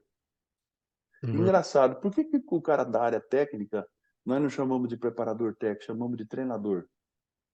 Você já reparou? Então você tem o treinador de goleiro, você tem o treinador de lateral, você tem o treinador da equipe, e quando chega no físico, eu tenho preparador, não tenho treinador. É engraçado isso, não? Porque não é só uma besteirinha, não. Não é só. Preparar é uma coisa muito mais ampla do que treinar. O treinamento é um processo pedagógico da preparação de um atleta. O atleta pode estar altamente preparado para uma competição e não necessariamente treinado. Por exemplo, um Romário no final da carreira, um, um fenômeno que eu trabalhei no final da carreira. Um Salvou fenômeno, ele de ficar correndo em volta do campo lá, pô. o fenômeno era um homem totalmente preparado para a competição e não treinado mais. O treinamento é um processo pedagógico. Então, veja bem o que eu quero dizer. Agora, nós demos o título de preparador físico, né? Somente pelo físico ele não prepara o cara para o esporte. Somente do físico ele treina o aspecto físico. Físico. Acabou. Então nós precisamos pensar nesse termo. É. Se tem o treinador de Do lado goleiro, atlético também. nós temos preparador atleta, precisamos pensar. Mas não é isso. A pergunta que você me fez é diferente. Então veja bem, como é que esse profissional, como é que ele se contextualiza dentro da equipe multidisciplinar? A gente tem entendido o seguinte: você tem o treinador, vamos pegar aí uma equipe concreta, qualquer coisa aí, futsal, né? Você tem o treinador, o assistente do treinador, aquele negócio todo, você tem o preparador físico. O preparador físico é a mão forte dele. É o cara que é responsável pelo planejamento, normalmente. É o cara que é responsável por controlar a dose a ser trabalhada. Se o treinador está exagerando no treino, ele fala: puta, tá passando muito tempo, segura aí, coisa e tal, né? O preparador físico é o cara responsável por melhorar esses componentes neuromotores todos, a força, a velocidade, a flexibilidade dos atletas e coisa e tal, né? Então, o preparador, chamado preparador físico, ele tem uma função muito especial dentro de uma equipe multidisciplinar. Muito especial.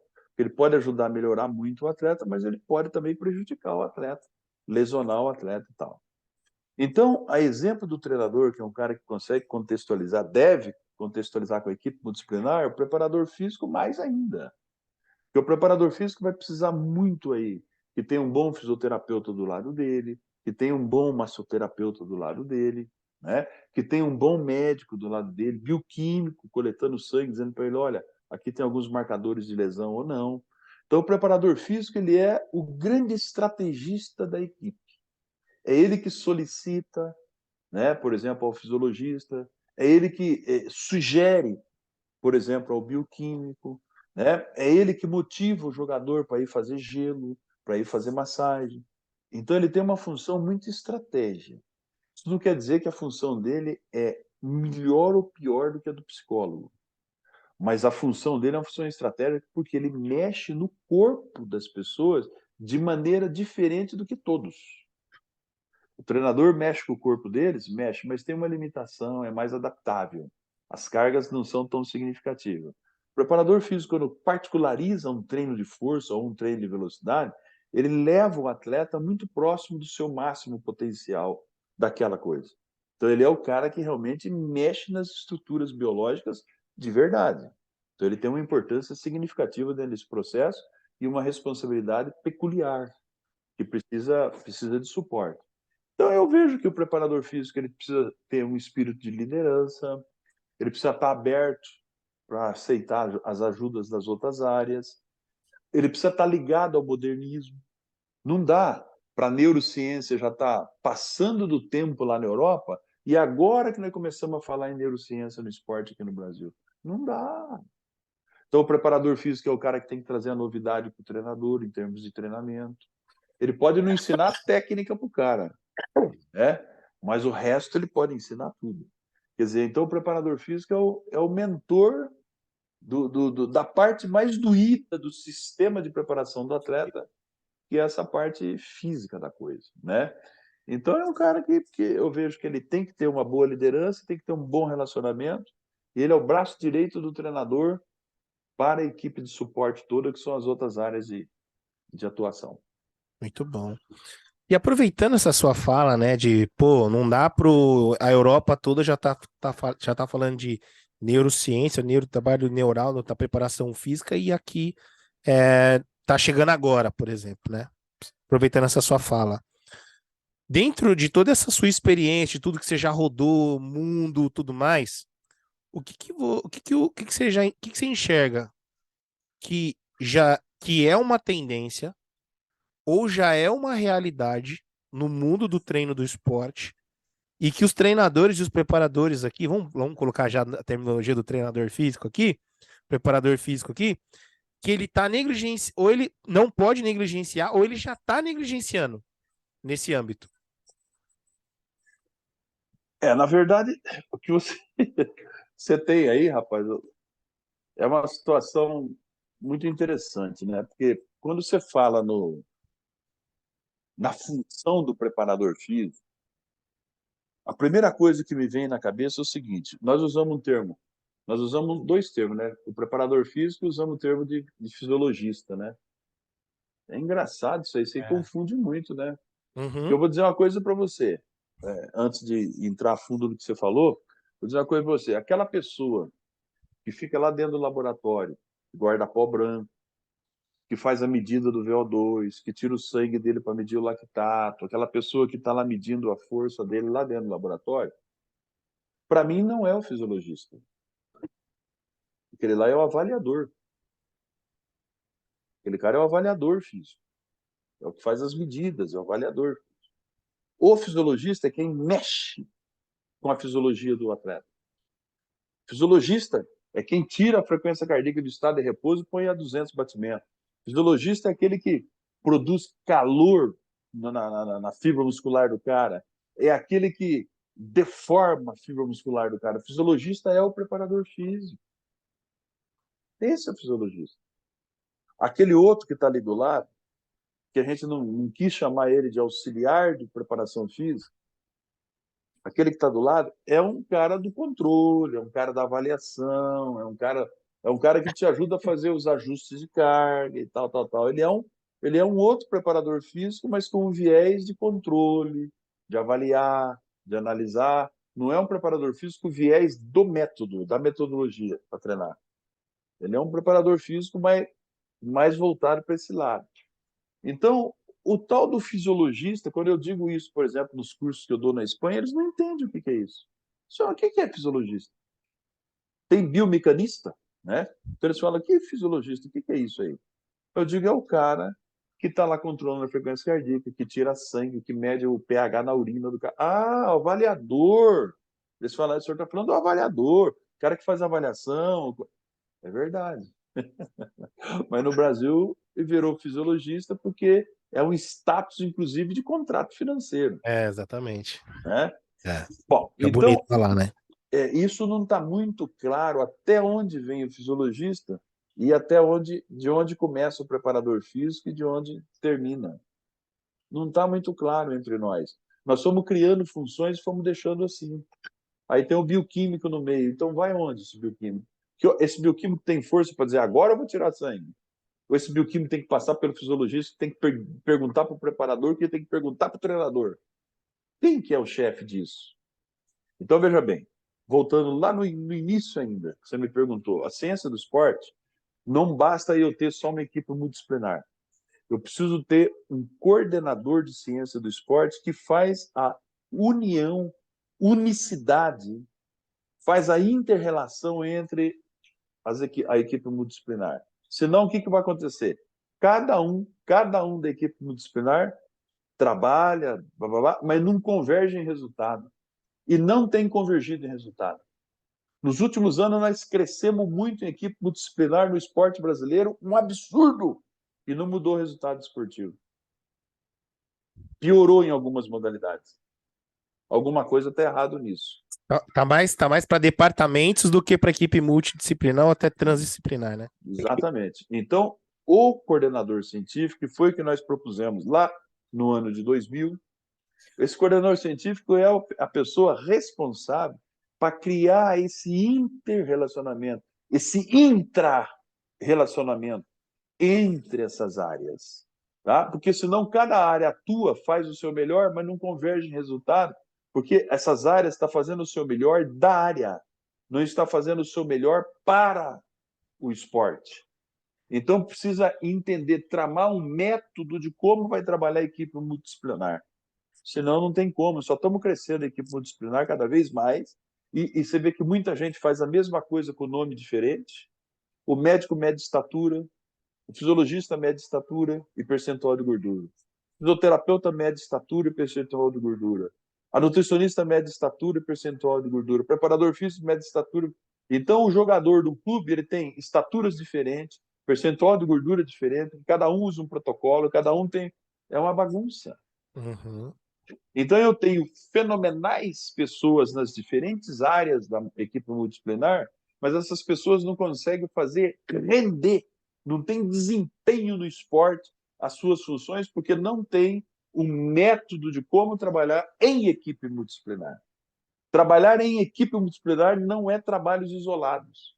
Tem que no final, convergir num único trabalho. Aí precisa de alguém que domina a ciência do esporte para poder ajudar essas pessoas. É Tem que mais ser ou menos trans, isso né? aí. Tem que ser É isso aí. trans. Exato. E o que você tá vendo hoje como tendência, assim, professor? O que você vê que tá sendo como é o, é o futuro do esporte ou tá cada vez trazendo, agregando ali pro esporte que as pessoas aí talvez não estejam observando direito ou tá negligenciando? Você tem um... Tem. O esporte. O esporte hoje, sem tecnologia, já não tem mais onde ir. E os treinadores sul-americanos, especificamente os brasileiros, têm muita resistência com tecnologia, acham que não precisa. O É, cara está batendo na idade da pedra em alguns métodos de treino, e a tecnologia mostra que ele está totalmente equivocado. Mas se ele não usar a tecnologia, nós não vamos chegar lá. Então, hoje nós precisamos inovar no conceito do treino, nós precisamos inovar na metodologia do treino, nós precisamos inovar nos procedimentos, na prescrição do treino. Para inovar, nós precisamos usar a tecnologia para valer. Se não usar, a gente não consegue chegar. é. Então, meu amigo, isso está sendo um problema. Tem gente aí usando teorias dos anos 70, 80, e a teoria hoje, nós precisamos usar a teoria do ano 25, 30, É. mais ou menos isso. Professor, Tá? quantos anos de atuação? Ah, Uns 40? eu estou no esporte desde os 13 anos, mas com 64 anos de idade, eu ultrapassei já os 40 anos de trabalho, né? Mais de 40 anos de trabalho. Já ultrapassei, sim. Professor, fazendo um overview, tá? Buscando tudo a sua atuação ao longo desses mais de 40 anos. O que o Antônio Carlos deixou de fazer? Deixei de fazer bastante coisa, porque numa vida, né? A vida, por mais longa que seja, ela é curta para você poder desfrutar de tudo que ela tem de bom, né?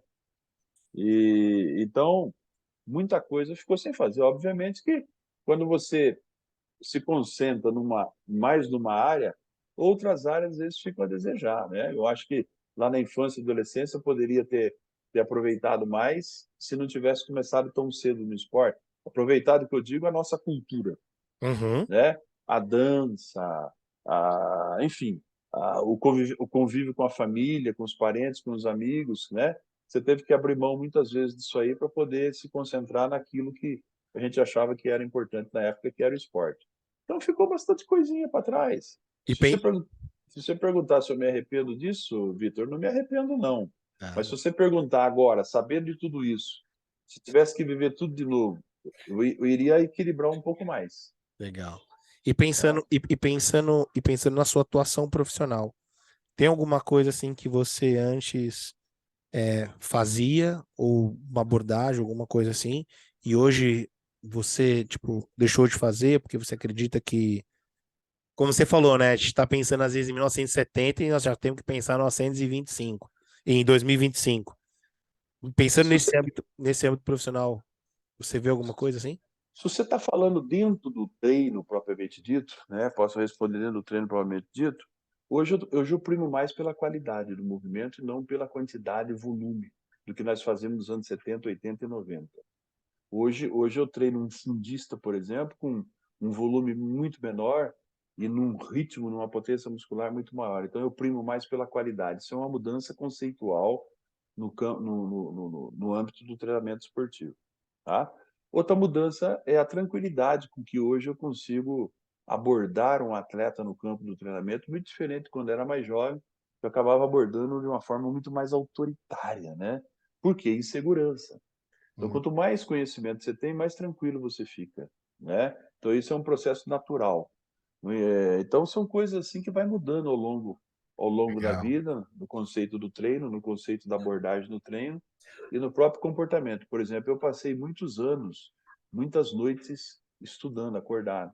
Depois eu comecei a perceber que isso aí estava me prejudicando, tá? Mas demorou um pouco. Eu achava que tinha que ser assim, que eu tinha que estudar 15 horas por dia. Então hoje eu leio bem menos que isso, 5, 6, às vezes 6, 5 horas e meia por dia, eu estudo, leio muito, pesquiso e etc tal, mas eu já durmo mais cedo.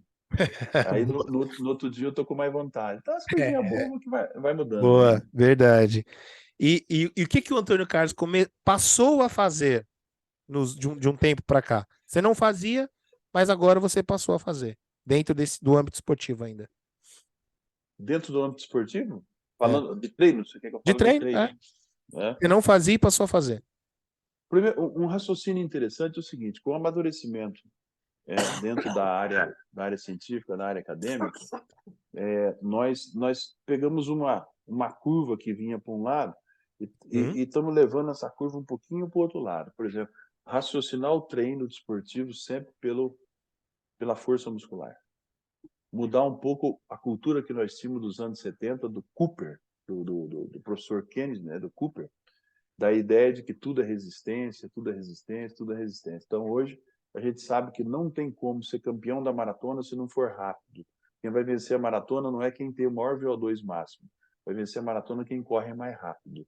Então, tudo é pelo movimento. Então, se eu colocava um peso 10 na fisiologia e um peso 4, 5 ou 6 na parte de biomecânica, de força, hoje é o contrário.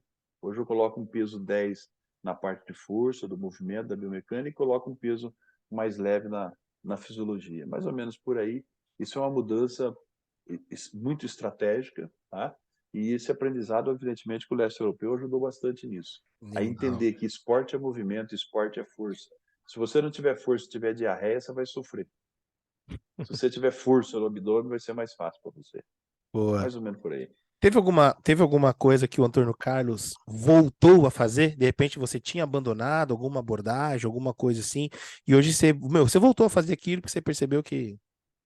Reuni mais frequentemente com amigos, Ah, legal. né? Lá na infância, a vida era pautada nos amigos. Depois rompi com tudo isso devido ao caminho que eu escolhi. Nesse momento, eu voltei de novo a reunir com os amigos. Que legal. E o que o Antônio Carlos nunca abandonou? Eu acho que eu nunca abandonei a família, né? Fiquei bastante distante, mas nunca abandonei. Sempre muito ligado à família. Muito liga aqui, telefona, manda isso, manda aquilo. Todo momento possível junto. É mais ou E, menos isso aí. e pensando na atuação profissional, ali no treinamento? O Não, que eu nunca nunca abandonei. abandonou. Eu acho que a seriedade da coisa, sabe? Eu nunca fui para o treino sem ter pensado o treino nas mais diversas dimensões. Eu nunca fui na experiência. Eu nunca vou na experiência.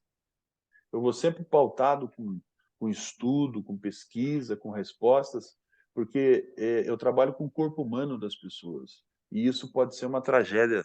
Eu posso provocar uma tragédia para as pessoas se eu não tiver plena consciência e não der segurança para as pessoas que treinam comigo. Então, eu não brinco. Eu vou sempre para essa guerra chamada treino muito bem armado. Eu não vou nunca com uma arminha só. Boa. É isso aí. O que você está lendo hoje, professor? Gosto de ler bastante coisa, mas eu gosto muito de ler livros de romance e tal. Romance. Então eu leio muito livros do leste europeu, onde eu entendi que tem poetas maravilhosos, né?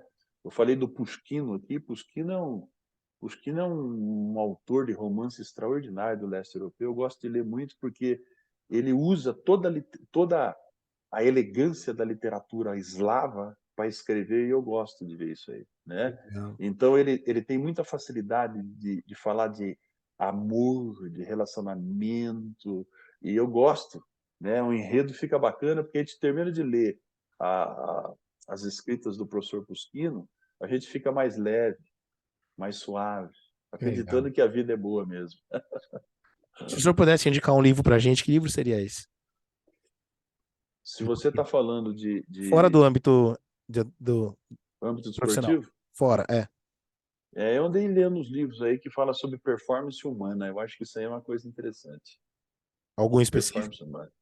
Não específico. Eu não diria ler o livro do Johnny ou ler o livro do Alex, mas eu diria ler qualquer livro que fala sobre performance humana. Isso aí é Por quê? bacana, né? O que o senhor Quando, acredita aí? quando você trata de performance humana, a gente desliga da gente, a gente desliga do seu eu para pensar um pouco mais no ambiente. E isso é um negócio muito bacana, Que sabe? Eu top. tenho aprendido muito com isso aí. Que Tá? É coisa. difícil sair de dentro, é difícil você sair do eu, eu, e pensar no ambiente, ou doar de mim para o ambiente. Então, quando você fala na performance humana, provavelmente o cara que tem uma boa performance humana, performance de liderança, performance de sucesso, performance em ganhar dinheiro, isso aqui é um cara que consegue contextualizar mais com a sociedade de uma forma geral. O cara Ah, mais individualista tem limite. Você que se top. limita na sua individualidade, né? Que top. Legal. Anotei aqui, performance humana. E o que o Antônio Carlos não negligencia? Rapaz, aí eu sempre presto atenção em tudo, eu não negligencio nada. Eu sou um cara que eu tenho limite em tudo, entendeu? Eu não tenho assim uma, um ponto específico para te dizer com relação a isso aí. Eu tenho muita cautela em tudo. Eu não sou uma pessoa de negligenciar nada. Tudo para mim é bom, Você é cauteloso. cauteloso. Sim, cauteloso. Estamos caminhando já para o final do podcast aqui, e essa é uma pergunta que é uma pergunta muito, é uma das perguntas que é mais interessante a gente ouvir a resposta dos convidados. É uma pergunta que agora só falou do romance, da coisa, do relacionamento, do amor, enfim. Se você pudesse, professor, jantar com 3 pessoas, vivas ou mortas, quais seriam essas 3 pessoas e por que elas? Pergunta muito difícil, porque quando você faz uma pergunta dessa aí, você cai no sentimentalismo, É. né? Artigo latino sentimental. Mortas ou vivas, evidentemente, você sempre vai voltar em alguém que você amou muito na vida, que hoje não vive mais. Por exemplo, o pai, a mãe, essas coisas, né? E então você cai nisso, né? Então acaba a resposta dizendo assim, olha, eu gostaria muito de ter a oportunidade de sentar hoje mais maduro com meu pai e com a minha mãe e dizer para eles o quanto que foi importante a forma com que eles nos ensinaram, Hum. né? Mas se eu sair desse escopo, eu acho que uma das pessoas que eu queria ter tido um papo na vida era com o Mandela. Mandela? Ah, por que o Mandela? Eu acho que esse camarada, tá, mostrou para o mundo uma uma caracterização de humanidade que outra pessoa não sei se conseguiu antes dele. Eu acho que esse cara, apesar dele ter sido penalizado como ele foi, e sair de dentro de uma penitenciária, virar um presidente e pregar a união dos povos, né? Eu acho que esse cara aí, ele fez coisa muito próxima de religiosos de séculos passados, né? Ou seja, perdoar não é uma coisa muito fácil. E Uhum. ele teve essa facilidade. Então eu gostaria muito de conversar com ele. Qual foi o princípio que sustentou o coração dele Que legal, hein? no nível com que Ó, ele abordou a presidência da República dele, né? e, ó, bela pergunta, hein? Qual seria o outro? Bom, fora isso aí, é o seguinte, eu acho que no mundo pessoas extraordinárias existiram. Extraordinárias existiram. Se eu tiver chance de conversar com vários deles, seria sensacional. Mas eu queria ter tido a oportunidade de perguntar para o John Lennon por que que ele resolveu dar fim na vida dele. Porque ele foi um individualista, porque por que ele fez isso? Porque ele não ficou ou não criou possibilidades, né, de ficar mais tempo ensinando a gente as coisas que ele ensinava através das letras da música dele, entendeu? Ou seja, ele criou-se situações, a gente sabe como é que foi tudo isso, e ele foi embora tão cedo. Então eu queria entender isso. Era um cara que eu gostaria de ter conversado também. Então, um pouco fora do escopo do esporte, da Não, mas família, o objetivo é esse mesmo, o legal, objetivo é né? esse. O Mas objetivo é esse.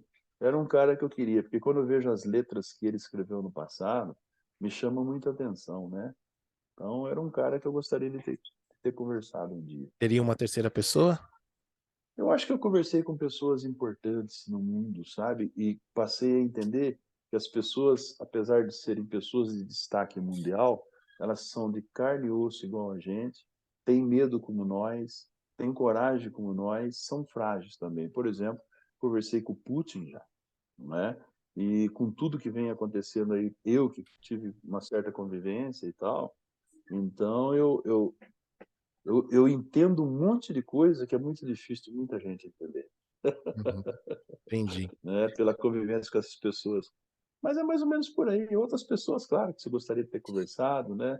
Mas você não teve a oportunidade. Eu acho que o Gorbachev, para mim, foi um homem da história mundial, né?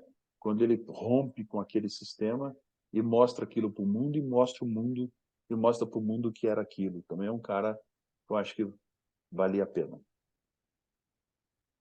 A gente tá vivendo um momento assim, né, de rede social, mídias sociais, tá, cada hora aparece uma.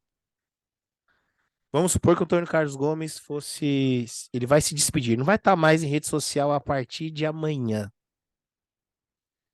Qual seria a última postagem de Antônio Carlos Gomes nas mídias sociais?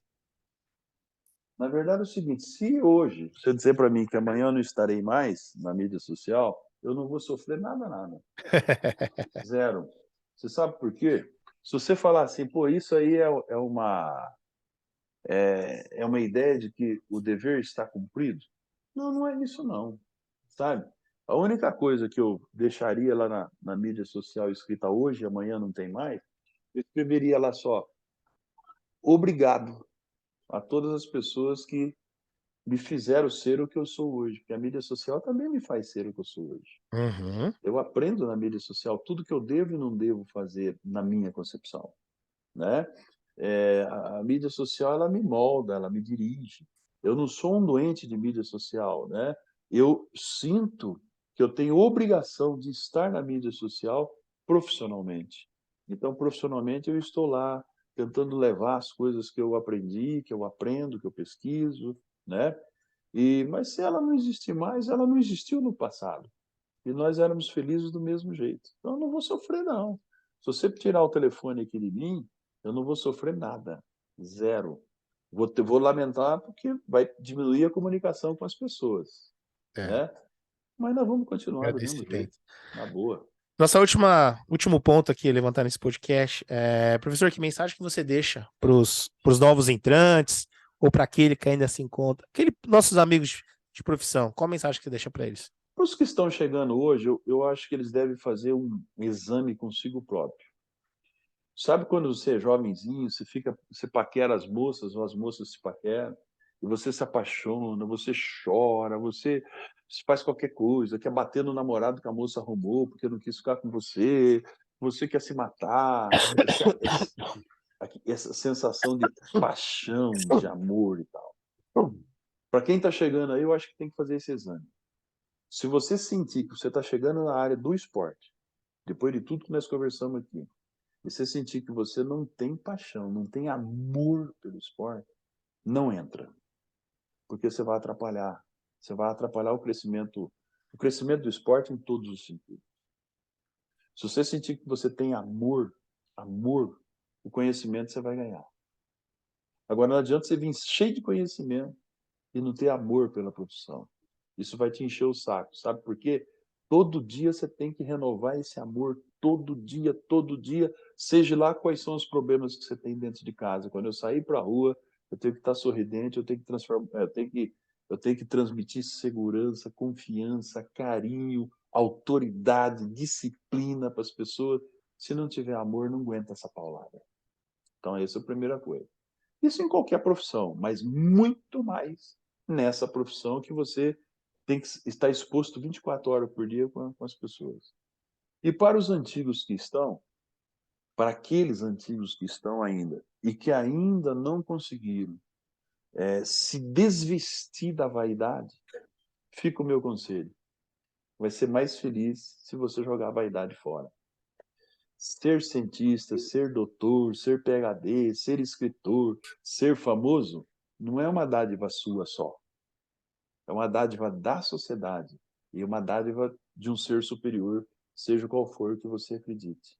Você não tem direito de vestir essa farda da vaidade e impedir que ao seu redor as coisas sejam difíceis para as pessoas. Sai delas, principalmente dentro do esporte. Esporte é congregação no final da história. Pode ser o maior pesquisador do mundo, o maior campeão medalhista do mundo. No final da história, o que mais vai te agradar é o abraço que você vai receber das pessoas. Então, essa couraça de vaidade vai impedir você ganhar o principal troféu, que é o abraço das pessoas. É isso só que eu tenho para dizer. Professor, muito obrigado pelo papo de hoje, viu? Cara, Tamo junto. foi incrível. Tamo junto. Vitor, vai tranquilo. É você que toca a coisa aí. A viola é você que tocou, pô. Que isso. Só deu o tom e a música foi sua. Que isso, parabéns. Parabéns. É isso aí, senhores. Fica aí mais um episódio do nosso H9 Podcast com esse grande mestre, com esse grande doutor, um grande especialista na área, um grande ser humano, professor Antônio Carlos Gomes. Um forte abraço e até o próximo episódio, pessoal. Tchau, tchau. Igualmente.